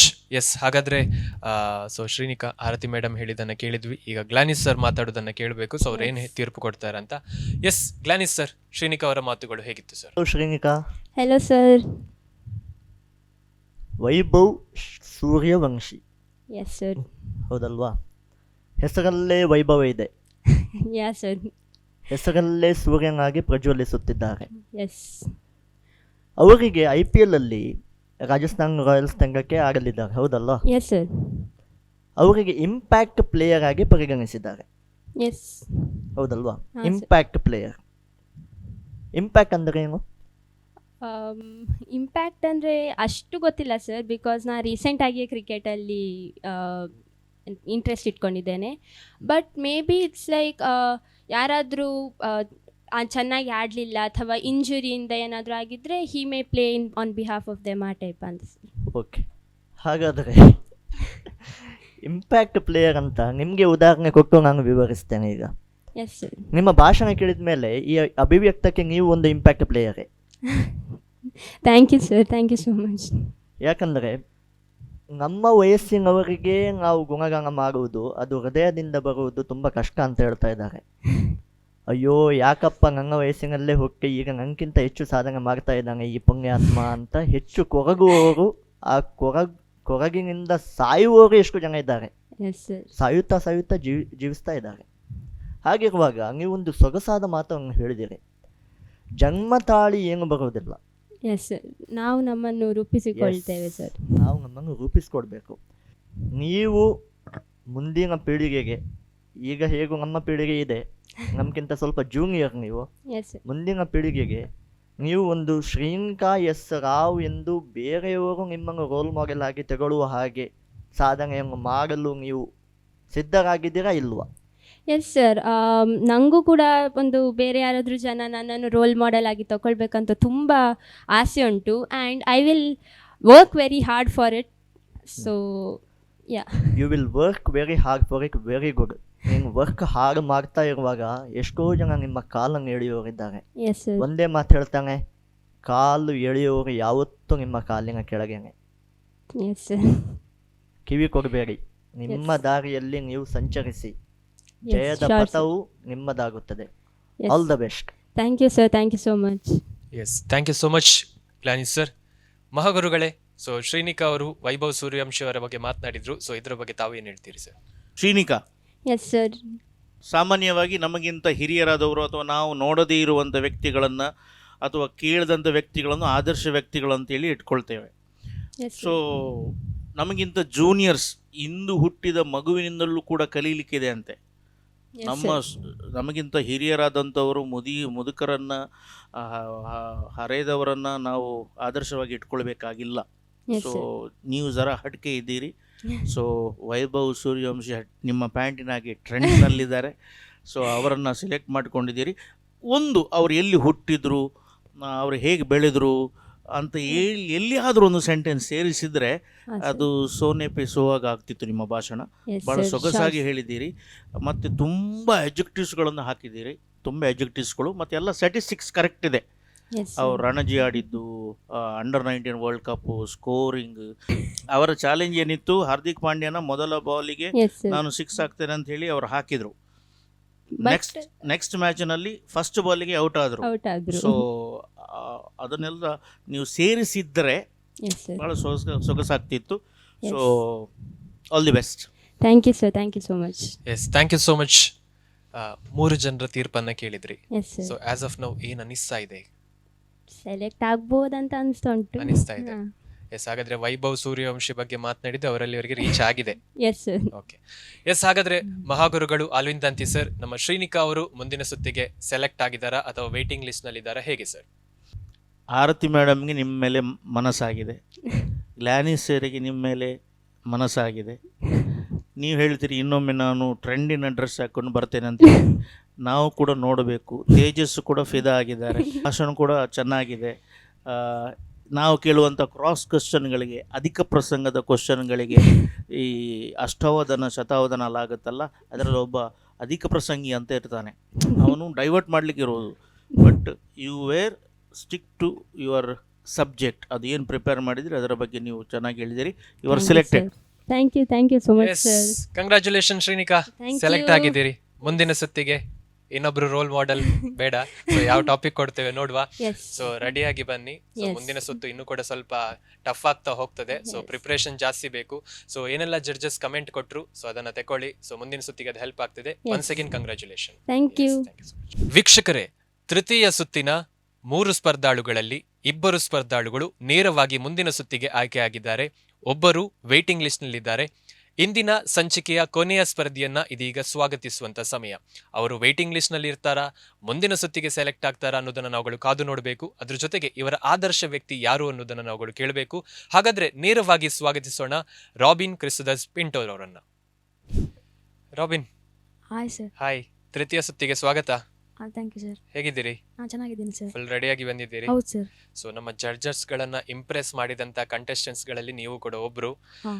So ಇವತ್ತು ಯಾರನ್ನ ಆದರ್ಶ ವ್ಯಕ್ತಿಯನ್ನಾಗಿ ತಗೊಂಡಿದ್ದೀರಿ ತಾವು? Mother Teresa. ಮದರ್ ತೆರೇಸಾ ಅವರ ಹೌದು. ಬಗ್ಗೆ. ಸೊ ಫುಲ್ ಪ್ರಿಪೇರ್ ಆಗಿ ಬಂದಿದ್ದೀರಿ. ಹೌದು ಸರ್. ಸೊ ಎಲ್ಲಿಯಾದ್ರೂ ಮಿಸ್ ಆದ್ರೆ ಭಾಷಣ ಸ್ಟಾಪ್ ಮಾಡಿ ಬಿಡುದಲ್ಲ? ಇಲ್ಲ ಸರ್, ಇವತ್ತು ಇಲ್ಲ. ಹಂಗೆ ಮಾಡಿದಿಲ್ಲ. ಇವತ್ತು ಫುಲ್ 3 ಮಿನಿಟ್ಸ್ ಫುಲ್ ಯುಟಿಲೈಸ್ ಮಾಡ್ತೀರಿ. ಹೌದು ಸರ್. ಫುಲ್ ರೆಡಿ ಆಗಿ ಬಂದಿದ್ದೀರಿ, ಹೌದು ಪ್ರಿಪೇರ್ ಸರ್. ಆಗಿದ್ದೀರಿ. ಹೌದು. ಓಕೆ, ಹಾಗಾದ್ರೆ ವೀಕ್ಷಕರೇ, ಮಾನವನ ಸೇವೆ, ಮಹತ್ವದ ಸೇವೆ, ಅದ್ರ ಜೊತೆಗೆ ಸಮಾಜ ಸೇವೆಯಲ್ಲಿ ತನ್ನನ್ನು ತಾನು ತೊಡಗಿಸಿಕೊಂಡವರು, ಸಾಮಾಜಿಕವಾಗಿ ಬೇರೆ ಬೇರೆ ರೀತಿ ನಿರ್ಗತಿಕರಿಗೆ, ಅದ್ರ ಜೊತೆಗೆ ಬಹಳ ಕಷ್ಟದ ಸ್ಥಿತಿಯಲ್ಲಿರುವವರಿಗೆ ಸಹಾಯವನ್ನ ಮಾಡಿದಂತಹ ಮದರ್ ತೆರೇಸಾ ಅವರ ಕುರಿತಾಗಿ ಸೊ ರಾಬಿನ್ ಅವರು ಮಾತಾಡ್ತಾರೆ. ಹಾಗಾದ್ರೆ ಅವರ ಮಾತುಗಳನ್ನ ನೇರವಾಗಿ ನಾವುಗಳು ಕೇಳುವ. ಯಾವ ರೀತಿಯಲ್ಲಿ ಮದರ್ ತೆರೇಸಾ ಅವರ ಕುರಿತಾಗಿ ಮಾತನಾಡ್ತಾರೆ, ಅದ್ರ ಜೊತೆಗೆ ಇವರ ಜೀವನದಲ್ಲಿ ಯಾವ ರೀತಿಯಲ್ಲಿ ಅವರು ಆದರ್ಶ ವ್ಯಕ್ತಿ ಆದ್ರು ಅನ್ನೋದನ್ನ ಕೇಳೋಣ, ಬನ್ನಿ. ನಿಮಗೆಲ್ಲರಿಗೂ ಶುಭ ದಿನವನ್ನು ಕೋರುತ್ತೇನೆ. ನಾನಿಂದು ನನ್ನ ಹೃದಯಕ್ಕೆ ಬಹಳ ಹತ್ತಿರವಾದ ವಿಷಯದ ಬಗ್ಗೆ ಮಾತನಾಡಲು ನಾನು ನಿಮ್ಮ ಮುಂದೆ ನಿಂತಿದ್ದೇನೆ. ನನ್ನ ಜೀವನದ ಆದರ್ಶ ವ್ಯಕ್ತಿ ಎಂದರೆ ಮದರ್ ತೆರೇಸಾ. ಅವರು ಕೇವಲ ಒಬ್ಬ ವ್ಯಕ್ತಿಯಲ್ಲ, ಮಾನವೀಯತೆಯ ಜೀವಂತ ರೂಪ. 1910ರಲ್ಲಿ ಮ್ಯಾಸಿಡೋನಿಯಾದಲ್ಲಿ ಜನಿಸಿದ ಅವರು ತಮ್ಮ ಬದುಕಿನ ಸಾರ್ಥಕತೆಯನ್ನು ಬಡವರ ಸೇವೆಯಲ್ಲಿ ಕಂಡುಕೊಂಡರು. ಭಾರತಕ್ಕೆ ಬಂದು ಕೋಲ್ಕತ್ತಾದಲ್ಲಿ ಅವರು ಮಿಷನರೀಸ್ ಆಫ್ ಚಾರಿಟಿ ಸಂಸ್ಥೆಯನ್ನು ಸ್ಥಾಪಿಸಿ ಸಾವಿರಾರು ನಿರಾಶ್ರಿತರು, ಅನಾಥರು ಮತ್ತು ರೋಗಿಗಳಿಗೆ ಆಶ್ರಯ ನೀಡಿದರು. ಅವರು ಎಲ್ಲರನ್ನೂ ಸಮಾನವಾಗಿ ನೋಡುತ್ತಿದ್ದರು. ಅವರಿಗೆ ದಾರಿ ಮತ್ತು ಅವರ ವಿಷಯದ ಬಗ್ಗೆ ಮಸ್ತು ಆಶೆ ಇತ್ತು. ಭಾರತಕ್ಕೆ ಬಂದು ಕೋಲ್ಕತ್ತಾದಲ್ಲಿ ಮಿಷನರೀಸ್ ಆಫ್ ಚಾರಿಟಿ ಸಂಸ್ಥೆ ಸ್ಥಾಪಿಸಿದರು. ಅವರಿಗೆ ಮಕ್ಕಳೆಂದರೆ ತುಂಬ ಇಷ್ಟವಾಗಿತ್ತು. ಅವರು ಎಲ್ಲರನ್ನೂ ತಮ್ಮವರೇ ಅಂದು ಅನಿಸಿದ್ದರು. ನಾವು ಅವರಂತೆ ಇನ್ನೊಬ್ಬರ ಕಣ್ಣೀರನ್ನು ಒರೆಸುವ ಪ್ರಯತ್ನ ಮಾಡಿದರೆ ನಮ್ಮ ಜೀವನಕ್ಕೂ ಒಳ್ಳೆಯ ಅನುಭವವನ್ನು ಸಿಗುತ್ತದೆ ಎಂದು ಹೇಳುತ್ತಾ ನನ್ನ ಈ ಮಾತನ್ನು ಮುಗಿಸುತ್ತೇನೆ. ವಂದನೆಗಳು. ರಾಬಿನ್, ಇವತ್ತು ಯಾಕೋ ಸ್ವಲ್ಪ ಕನ್ಫ್ಯೂಸ್ ಆದಾಗುಂಟು, ಏನಾಯ್ತು? ಅಂದರೆ ಸ್ವಲ್ಪ ನರ್ವಸ್ ಆಯ್ತಾ? ಯಾಕೆ? ವಿಷಯ ಮರ್ತೋಯ್ತಾ? ಇಲ್ಲ, ವಿಷಯ ಮರ್ತೋಗ್ಲಿಲ್ಲ. ಹ್ಮ್. ಅಂದ್ರೆ ಸ್ವಲ್ಪ ಆಚೆ ಈಚೆ ಆಯ್ತು. ಸ್ವಲ್ಪ ಆಚೆ ಈಚೆ ಆಯ್ತು. ಹೌದು ಓಕೆ, ಏನಾದ್ರೂ ಹೇಳಲಿಕ್ಕಿತ್ತ? ಬಿಟ್ಟೋದದ್ದು ಏನಿಲ್ಲ ಸರ್, ಎಲ್ಲ ಮುಗಿದಿದೆ. Okay, yes. ಹಾಗಾದ್ರೆ ಓಕೆ, ಟೆನ್ಷನ್ ಮಾಡ್ಲಿಕ್ಕಿಲ್ಲ, ನೋಡುವ ಜಡ್ಜಸ್ ಏನು ಹೇಳ್ತಾರಂತ ಕೇಳುವ. ಎಸ್, ಆರತಿ ಮೇಡಮ್, ನಮ್ಮ ರಾಬಿನ್ ಅವರು ಮಾತಾಡಿದ್ದು ಹೇಗಿತ್ತು madam? Hello Robin. Hi ma'am. ಹೇಗಿದ್ಯಾ? ನಾನು ಚೆನ್ನಾಗಿದ್ದೀನಿ ಮ್ಯಾಮ್. ರಜೆಯ ಮಜಾ ಕಾಣ್ತಾ ಇದೆ ಹೌದು ಮ್ಯಾಮ್. ಅಲ್ವಾ? ಹೌದು. IPL ಮ್ಯಾಚ್ ನೋಡ್ತಾ ಇದೀಯಾ? ಹೌದು ಮ್ಯಾಮ್. ಅದರಲ್ಲಿ ಬ್ಯುಸಿ ಆಗಿದ್ಯಾ? ಇಲ್ಲ ಮ್ಯಾಮ್. ಇಲ್ಲ ಇಲ್ಲ, ಅಷ್ಟಿಲ್ಲ. ಹಾಗಾದ್ರೆ ಯಾಕೆ ಪ್ರಿಪರೇಷನ್ ಕಡಿಮೆ ಆಯ್ತಾ? ಹೌದು ಮ್ಯಾಮ್, ಸ್ವಲ್ಪ ಕಡಿಮೆ ಆಯ್ತು. ಅಲ್ವಾ? ಮ್ಯಾಚ್ ನೋಡೋದ್ರಲ್ಲಿ ಬ್ಯುಸಿಯಾಗಿ ಈ ಕಾಂಪಿಟೇಷನ್ ಅನ್ನ ಮರ್ತು ಬಿಟ್ಟಿರೋ ಹಾಗಿದೆ. ಇಲ್ಲ ಮ್ಯಾಮ್. ಇಲ್ವಾ? ಇಲ್ಲ, ಆ ಥರ ಇಲ್ಲ. ಇಲ್ಲ. ಇಲ್ಲ ಮ್ಯಾಮ್. ಟೋಟಲಿ ಕನ್ಫ್ಯೂಸ್ಡ್ ಆಗಿರೋ ಥರ ಇತ್ತು ಮುಖ. ಹಾಗೆಂತೆಲ್ಲ ಇಲ್ವಾ? ಇಲ್ಲ. ಮದರ್ ಥೆರೇಸಾ ಅವರ ಬಗ್ಗೆ ಮಾತಾಡುವಾಗ ತುಂಬ ವಿಷಯ ಆಳವಾಗಿ ಅವರನ್ನು ನಾವು 3 ನಿಮಿಷದಲ್ಲಿ ಎಷ್ಟು ಸಾಧ್ಯವೋ ಅಷ್ಟು ಪ್ರೆಸೆಂಟ್ ಮಾಡಬಹುದಿತ್ತು ಅಲ್ವಾ? ಹೌದು ಮ್ಯಾಮ್. ಯಾಕೆ ಮಾಡಲಿಲ್ಲ? 3rd ರೌಂಡು ಟಫ್ ಇದೆ ಕಾಂಪಿಟೀಷನ್, ನಾನು ಒಬ್ಬ ಬೆಸ್ಟ್ ಕಾಂಪಿಟೀಟರ್ ಆಗಬೇಕು ಇರಲಿಲ್ವಾ ಆ ಛಲ? ಇತ್ತು ಮ್ಯಾಮ್. ಮತ್ತ್ಯಾಕೆ ಯಾಕೆ ನರ್ವಸ್ ಅದೇ? ನನ್ನ ಧ್ವನಿ ಇದು ಅಲ್ವಾ? ಹೌದು ಮ್ಯಾಮ್. ಎಲ್ಲಿದೆ ಆ ಧ್ವನಿ? ತೋರಿಸ್ಬೇಕಿತ್ತಲ್ವಾ, ಅದರ ಪವರ್ ತೋರಿಸ್ಬೇಕಿತ್ತು. ನನ್ನ ಶಕ್ತಿ ಅಂತ ಹೇಳಿದೆ ಅಲ್ವಾ, ಹೌದು ಮ್ಯಾಮ್. ಅಭಿವ್ಯಕ್ತ ಅಂತ ಹೇಳಿದ್ರೆ. ಮತ್ತ್ಯಾಕೆ ಯಾಕೆ ಭಯ ಆಯಿತು? ಭಯ ಆಗಲಿಲ್ಲ. ಭಯ ಆಗಲಿಲ್ಲ, ಮರ್ತು ಹೋಯ್ತಲ್ವ ಎಲ್ಲ ಹೌದು ಅಲ್ವಾ? ಕಾಂಪಿಟೀಷನ್ ಟಫ್ ಆದಾಗೆ ನಾವು ಸ್ಟ್ರಾಂಗ್ ಆಗ್ತಾ ಹೋಗಬೇಕು. ನಾನು ಟಫ್ ಕಾಂಪಿಟೀಟರ್ ಆಗಬೇಕು ಅಂತ ಹೇಳುವಂತಹ ಆ ಒಂದು ಛಲ ನಮ್ಮಲ್ಲಿ ಕಾಣಬೇಕು ಅಲ್ವಾ? ಹೌದು ಮ್ಯಾಮ್. ಸೊ ಇವಾಗ ಈ ಕಂಡೀಷನಲ್ಲಿ ನೆಕ್ಸ್ಟ್ ರೌಂಡಿಗೆ ಸೆಲೆಕ್ಟ್ ಆಗ್ತೇನೆ ಅಂತ ಹೇಳಿ ಅನ್ನಿಸ್ತಾ? ಗೊತ್ತಿಲ್ಲ. ಗೊತ್ತಿಲ್ಲ. ಓಕೆ, ಏನು ಟ್ರೈ ಮಾಡಿದ್ಯಾ? Okay, good attempt. ಬಟ್ ಸ್ವಲ್ಪ ಕನ್ಫ್ಯೂಷನ್ ಇತ್ತು. ವಿದೌಟ್ ಪ್ರಿಪರೇಷನ್ ಬಂದು ನಿಂತ ಹಾಗೆ ನನ್ಗೆ ಅನ್ನಿಸ್ತು. ಆ್ಯಂಡ್ ನೆಕ್ಸ್ಟ್ ಟೈಮ್ ಬೆಟರ್ ಮಾಡು ಅಂತ ಹೇಳಲಿಕ್ಕೆ ಇಷ್ಟಪಡ್ತೇನೆ. But okay, okay, all the best. Yes, thank you so much Aarti madam. Glanis sir, so ನಮ್ಮ ರಾಬಿನ್ ಅವರ ಮಾತುಗಳಿಗೆ ಏನು ಹೇಳ್ತೀರಿ sir? Hi Robin. Hi sir. ಭಯ ಆಯಿತಾ? ಇಲ್ಲ ಸರ್. ಒಂದಂತೂ ನಾನು ಊಹಿಸ್ಬೋದಾದ ಒಂದು ಫ್ಯಾಕ್ಟ್ ಏನಂದರೆ, ಹಿಂದಿನ ಆಡಿಷನ್ಸಲ್ಲಿ ಪ್ರಥಮ ಸುತ್ತಲ್ಲಿ ದ್ವಿತೀಯ ಸುತ್ತಲ್ಲಿ ಇಲ್ಲಿ ಜಡ್ಜಸ್ ಎಷ್ಟು ಜನ ಇದ್ದರು? 2. ಈಗ ಎಷ್ಟು ಜನ ಇದ್ದಾರೆ? 3. ಅದು ಒಂದು ಭಯಕ್ಕೆ ಕಾರಣನಾ? ಇಲ್ಲ ಸರ್, ಹಂಗೇನಿಲ್ಲ. ಅವನಿಗೆ ಭಯ ಬಿಲ್ಕುಲ್ ಇಲ್ಲ, ಧೈರ್ಯ ಮಾತ್ರ ಕಡಿಮೆ. ಭಯ ಬಿಲ್ಕುಲ್ ಇಲ್ಲ. ಹಾಗಾಗಿ ನಿಮ್ಮ ಹೆಸರಲ್ಲೇ ಎಷ್ಟೋ ಇದೆಯಪ್ಪ. ನಾನು ಪುರಂದರ ದಾಸರ ಬಗ್ಗೆ ಕೇಳಿದ್ದೇನೆ, ಕನಕದಾಸರ ಬಗ್ಗೆ ಕೇಳಿದ್ದೇನೆ, ರಾಬಿನ್ ಕ್ರಿಸ್ತು ದಾಸರ ಬಗ್ಗೆ ಕೇಳಲಿಕ್ಕಿದ್ದೇನೆ ನಾನು. ಹೌದಲ್ವಾ? ಹೌದು ಸರ್. ನಿಂದು ಕೂಡ ಒಂದು ಹೆಸರು ಪಠ್ಯಪುಸ್ತಕದಲ್ಲಿ ಬರಬೇಕೆಂಬ ಆಶಯ ನಿಮ್ಮದಾಗಿದೆಯಾ ಇಲ್ವಾ? ಇದೆ ಸರ್. ಇದೆ. ಅದಕ್ಕೆ ಏನು ಮಾಡಬೇಕು? ಒಳ್ಳೆಯ ಪ್ರಯತ್ನ ಮಾಡಬೇಕು. ನೀವೇ ಆನ್ಸರ್ ಮಾಡಿ ಬಿಟ್ರಿ, ಒಳ್ಳೆಯ ಪ್ರಯತ್ನ ಮಾಡಬೇಕು ಅಂತ. ಹೌದು ಸರ್. ಕ್ರಿಕೆಟ್ ನೋಡ್ತೀರಾ? ಸ್ವಲ್ಪ ನೋಡ್ತೇನೆ ಸರ್. ಸ್ವಲ್ಪ ನೋಡಬಾರ್ದು, ಪೂರ್ತಿ ನೋಡಬೇಕು. ಸ್ವಲ್ಪ ಸ್ವಲ್ಪ ನೋಡಿದರೆ ಎಲ್ಲ ವಿಚಲಿತ ಮನಸ್ಸಾಗ್ತದೆ. ಅರ್ಥ ಆಯ್ತಾ? Okay sir. ಮತ್ತೊಂದು ಪ್ರಶ್ನೆ, ಕ್ರಿಕೆಟ್ ನೋಡುವಾಗ ಫಸ್ಟ್ ಓವರಲ್ಲಿ ಔಟ್ ಆದರೆ ಕ್ಯಾಪ್ಟನ್ ಮತ್ತೆ ಟೀಮ್ ಸೆಲೆಕ್ಟರ್ಸ್ ನೆಕ್ಸ್ಟ್ ಮ್ಯಾಚಿಗೆ ತಗೊಳ್ತಾರಾ ಇಲ್ವಾ? ನೆಕ್ಸ್ಟ್ ಮ್ಯಾಚಿಗೆ ತಗೊಳ್ಬಹುದು, ಆದರೆ ಒಂದು ಓವರಲ್ಲಿ ಒಂದು 4 6 ಬಾರಿಸಿದರೆ ಮಾತ್ರ. ಹೌದು ಸರ್. ಹೌದಲ್ಲ? ಕುಕ್ಕು ಮಾಡಿ 5 ಬಾಲಲ್ಲಿ 1 ರನ್ ಇಲ್ಲ, ಮತ್ತೆ ಲಾಸ್ಟ್ ಬಾಲಿಗೆ ಔಟ್ ಆದರೆ ಏನು ಗತಿ ಆಗ್ಬೋದು? ಆದರೂ ಅವರಲ್ಲಿ ಪೊಟೆನ್ಷಿಯಲ್ ಇದೆ ಅಂತ ಹೇಳಿದ್ದಾರೆ. ಸಚಿನ್ ತೆಂಡೂಲ್ಕರ್ ಕೂಡ ಎಷ್ಟೋ ಬಾರಿ ಸಹ ಔಟ್ ಆಗಿದ್ದಾರೆ, ಹೌದಲ್ವಾ? ವಿರಾಟ್ ಕೊಹ್ಲಿ ಎಷ್ಟೋ ಸಲ ಗೋಲ್ಡನ್ ಡಕ್ ಆಗಿದ್ದಾರೆ, ಆದರೆ ಅವರ ಹೆಸರು ಚಿಮ್ಮುತ್ತಿಲ್ವಾ? ಹೌದು, ಯಾಕಂದ್ರೆ ಒಳ್ಳೆ ಬಾಲ್ ಜಾಸ್ತಿ ತಗೊಂತಾರೆ, ಸ್ಕೋರ್ ಒಳ್ಳೆ ಮಾಡ್ತಾರೆ. ಹಾಗಾದ್ರೆ ನಿಮ್ಗೆ ಸಿಗುವ ಎಲ್ಲ ಬೌಲರ್ಗಳು ಹೆಚ್ಚು ಪರಿಶ್ರಮ ಪಟ್ಟು ಬೌಲೇ ಹಾಕ್ಬೇಕೇನೋ. ಹಾಗಾಗಿ ಏನಾಗ್ತದಂತ ಗೊತ್ತಿಲ್ಲಪ್ಪ. ಆರತಿ ಮೇಡಮ್ ಅವರು ಸೊಗಸಾಗಿ ವಿವರಿಸಿದ್ದಾರೆ ನಿಮ್ಮ ಭಾಷಣದಲ್ಲಿ ಕಂಡು ಬಂದ ಕೊರತೆಗಳು ಏನು, ಹೌದಲ್ವಾ? ಅದನ್ನು ಈಗ ರಿಸಾಲ್ವ್ ಮಾಡಬೇಕಾದರೆ ನಮ್ಮಿಂದ ಸಾಧ್ಯ ಇಲ್ಲ, ಅದು ನಿಮ್ಮಿಂದ ಮಾತ್ರ ಸಾಧ್ಯ, ಹೌದಲ್ವಾ? ಪರಿಶ್ರಮ ಪಡ್ತೀರಾ? ಪಡ್ತೀರಾ? ಮುಂದಿನ ಸುತ್ತಿಗೆ ಆಯ್ಕೆ ಆಗ್ತೀರಾ ಇಲ್ವಾ? Big boss. Okay sir. Okay, thank you so much sir. ಮಹಾಗುರುಗಳೇ, ನಮ್ಮ ರಾಬಿನ್ ಅವರು ಮಾತಿನಲ್ಲೇ ಸ್ವಲ್ಪ ಎಲ್ಲರನ್ನ ಬೋಡಿ ಮಾಡ್ತಾರೆ. ಸೊ ಇವತ್ತು ಸ್ವಲ್ಪ ಕನ್ಫ್ಯೂಸ್ ಆದ್ರು, ಸ್ವಲ್ಪ ವಿಷಯ ಮರ್ತೋಯ್ತಂತೆ. ಸೊ ಏನು ಹೇಳ್ತೀರಿ ಸರ್ ಇದ್ರ ಬಗ್ಗೆ?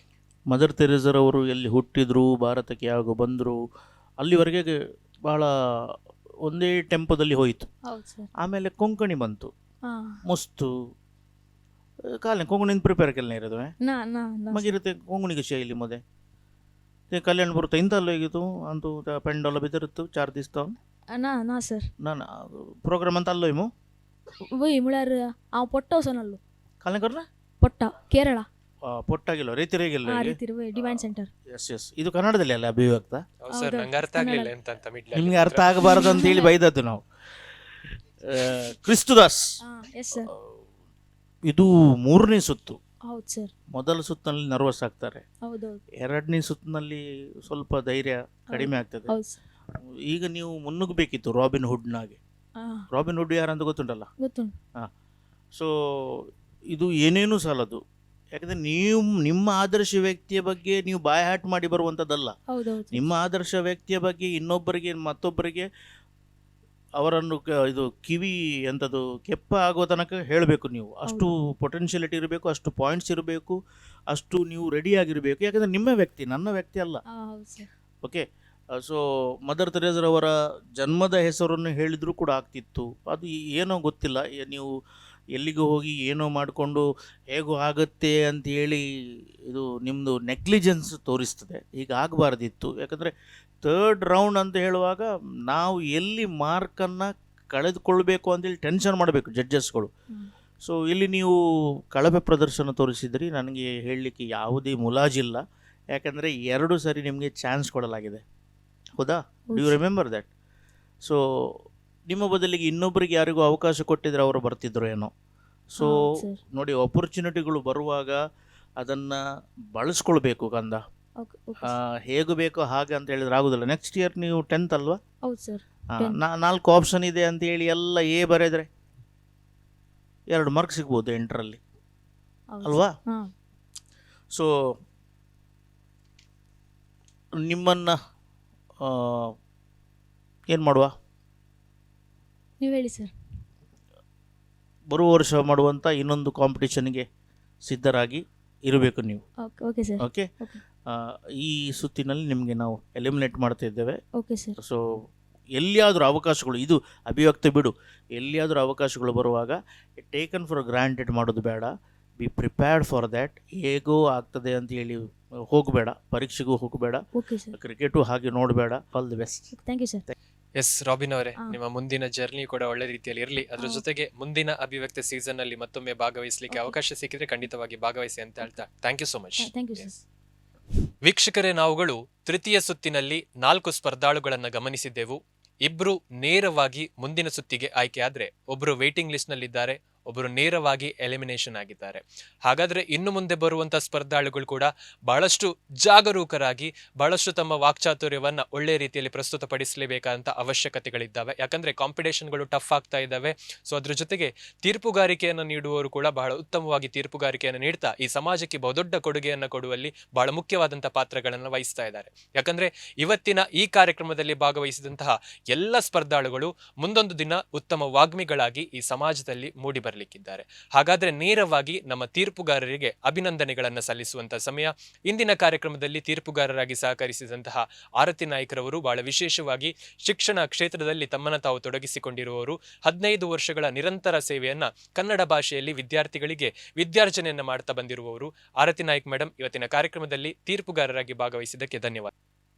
ಹಾಗೇನೆ ಮತ್ತೊಬ್ಬರು ತೀರ್ಪುಗಾರರು ಗ್ಲಾನಿಶ್ ಮಾರ್ಟಿಸ್ ಅವರು. ಬಹಳ ವಿಶೇಷವಾಗಿ ಇವರು ಕವಿ, ಯುವ ಲೇಖಕರು, ರಸಾಯನಶಾಸ್ತ್ರದಲ್ಲಿ ಸಂಶೋಧಕರು. ತಮಗೂ ಕೂಡ ಇವತ್ತಿನ ಕಾರ್ಯಕ್ರಮದಲ್ಲಿ ತೀರ್ಪುಗಾರರಾಗಿ ಭಾಗವಹಿಸಿದ್ದಕ್ಕೆ ಧನ್ಯವಾದಗಳು ಸರ್. ಹಾಗೇನೆ ಮಹಾಗುರುಗಳ ಬಗ್ಗೆ ನಾವುಗಳು ಮಾತನಾಡಲೇಬೇಕು. ಯಾಕಂದ್ರೆ ಆಡಿಷನ್ ಇಂದ ಎಲ್ಲ ಮಕ್ಕಳ ವಾಕ್ಚಾತುರ್ಯವನ್ನು ನೋಡ್ತಾ ಬಂದಿದ್ದಾರೆ. ಅವರು ಇಷ್ಟೊಂದು ಇಂಪ್ರೂವ್ಮೆಂಟ್ ಆಗಬೇಕು ಅಂತಿದ್ರೆ ಅವರ ಒಂದಷ್ಟು ನಿರ್ದೇಶನಗಳು, ಅವರ ತೀರ್ಪುಗಳು ಕೂಡ ಈ ಮಕ್ಕಳ ಬಾಳಿನಲ್ಲಿ ಬಹಳ ದೊಡ್ಡವಾದಂತಹ ಮಹತ್ವದ ಹಂತಗಳನ್ನ, ಮಹತ್ವದ ವಿಷಯಗಳನ್ನ ಅವರ ಬಾಳಿನಲ್ಲಿ ನೀಡಿದೆ. ಇವತ್ತಿನ ಕಾರ್ಯಕ್ರಮದಲ್ಲಿ ಮಹಾಗುರುಗಳಾಗಿ ನಮ್ಮ ಜೊತೆ ಇರುವವರು ಶಿಕ್ಷಣ ಕ್ಷೇತ್ರದಲ್ಲಿ ಶಿಕ್ಷಕರಾಗಿರುವವರು, ಅದ್ರ ಜೊತೆಗೆ ಡೈಜಿವಳ್ನ ಎಲ್ಲ ಕಾರ್ಯಕ್ರಮಗಳನ್ನ ಯಶಸ್ವಿಯಾಗಿ ನಿಭಾಯಿಸಿಕೊಟ್ಟವರು, ಅದ್ರ ಜೊತೆಗೆ ಅಭಿವ್ಯಕ್ತ ನನ್ನ ಧ್ವನಿ ನನ್ನ ಶಕ್ತಿಯ ಮಹಾಗುರುಗಳಾಗಿ ನಮ್ಮ ಜೊತೆ ಇರುವಂತಹ ಆಲ್ವಿನ್ ದಂತಿ ಸರ್, ನಿಮಗೂ ಕೂಡ ಧನ್ಯವಾದಗಳು. ಇದೇ ರೀತಿಯಲ್ಲಿ ಫೈನಲ್ನವರೆಗೆ ನಿಮ್ಮ ಎಲ್ಲ ಸಜೆಷನ್ಗಳು ನಮಗೆ ಬೇಕು ಅಂತ ಹೇಳ್ತಾ ಇವತ್ತಿನ ಕಾರ್ಯಕ್ರಮದಲ್ಲಿ ಭಾಗವಹಿಸಿದ್ದಕ್ಕೆ ಧನ್ಯವಾದಗಳು ಸರ್. ಹಾಗೇನೆ ವೀಕ್ಷಕರೇ, ಇದೀಗ ಮೊದಲ ಸಂಚಿಕೆಯನ್ನ ಮುಗಿಸುವಂತ ಸಮಯ. 3ನೇ ಸುತ್ತಿನಲ್ಲಿ ವಿದ್ಯಾರ್ಥಿಗಳು ನನ್ನ ಆದರ್ಶ ವ್ಯಕ್ತಿಯನ್ನ ಯಾವ ರೀತಿಯಲ್ಲಿ ತಮ್ಮ ಜೀವನದಲ್ಲಿ ಅಳವಡಿಸಿಕೊಂಡ್ರು ಅನ್ನೋದನ್ನ ನಾವುಗಳೆಲ್ಲರೂ ಗಮನಿಸಿದ್ವಿ.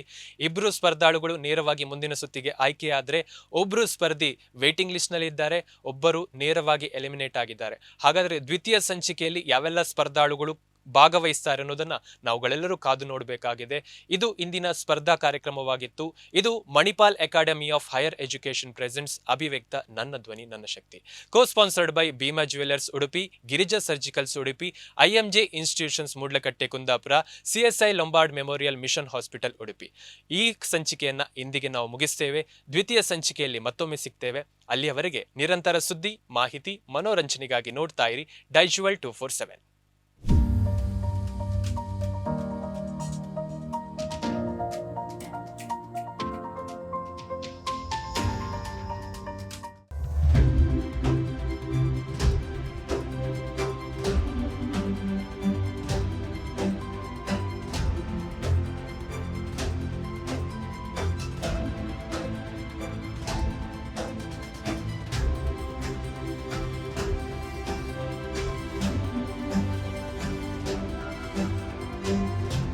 Manipal Academy of Higher Education presents Abhivyakta, powered by Sirisamriddhi Gold Palace, co-sponsored by Bhima Jewelers Udupi, Girija Surgicals Udupi, IMJ Institutions Modlakatte Kundapura ಮತ್ತು CSI Lombard Memorial Mission Hospital Udupi.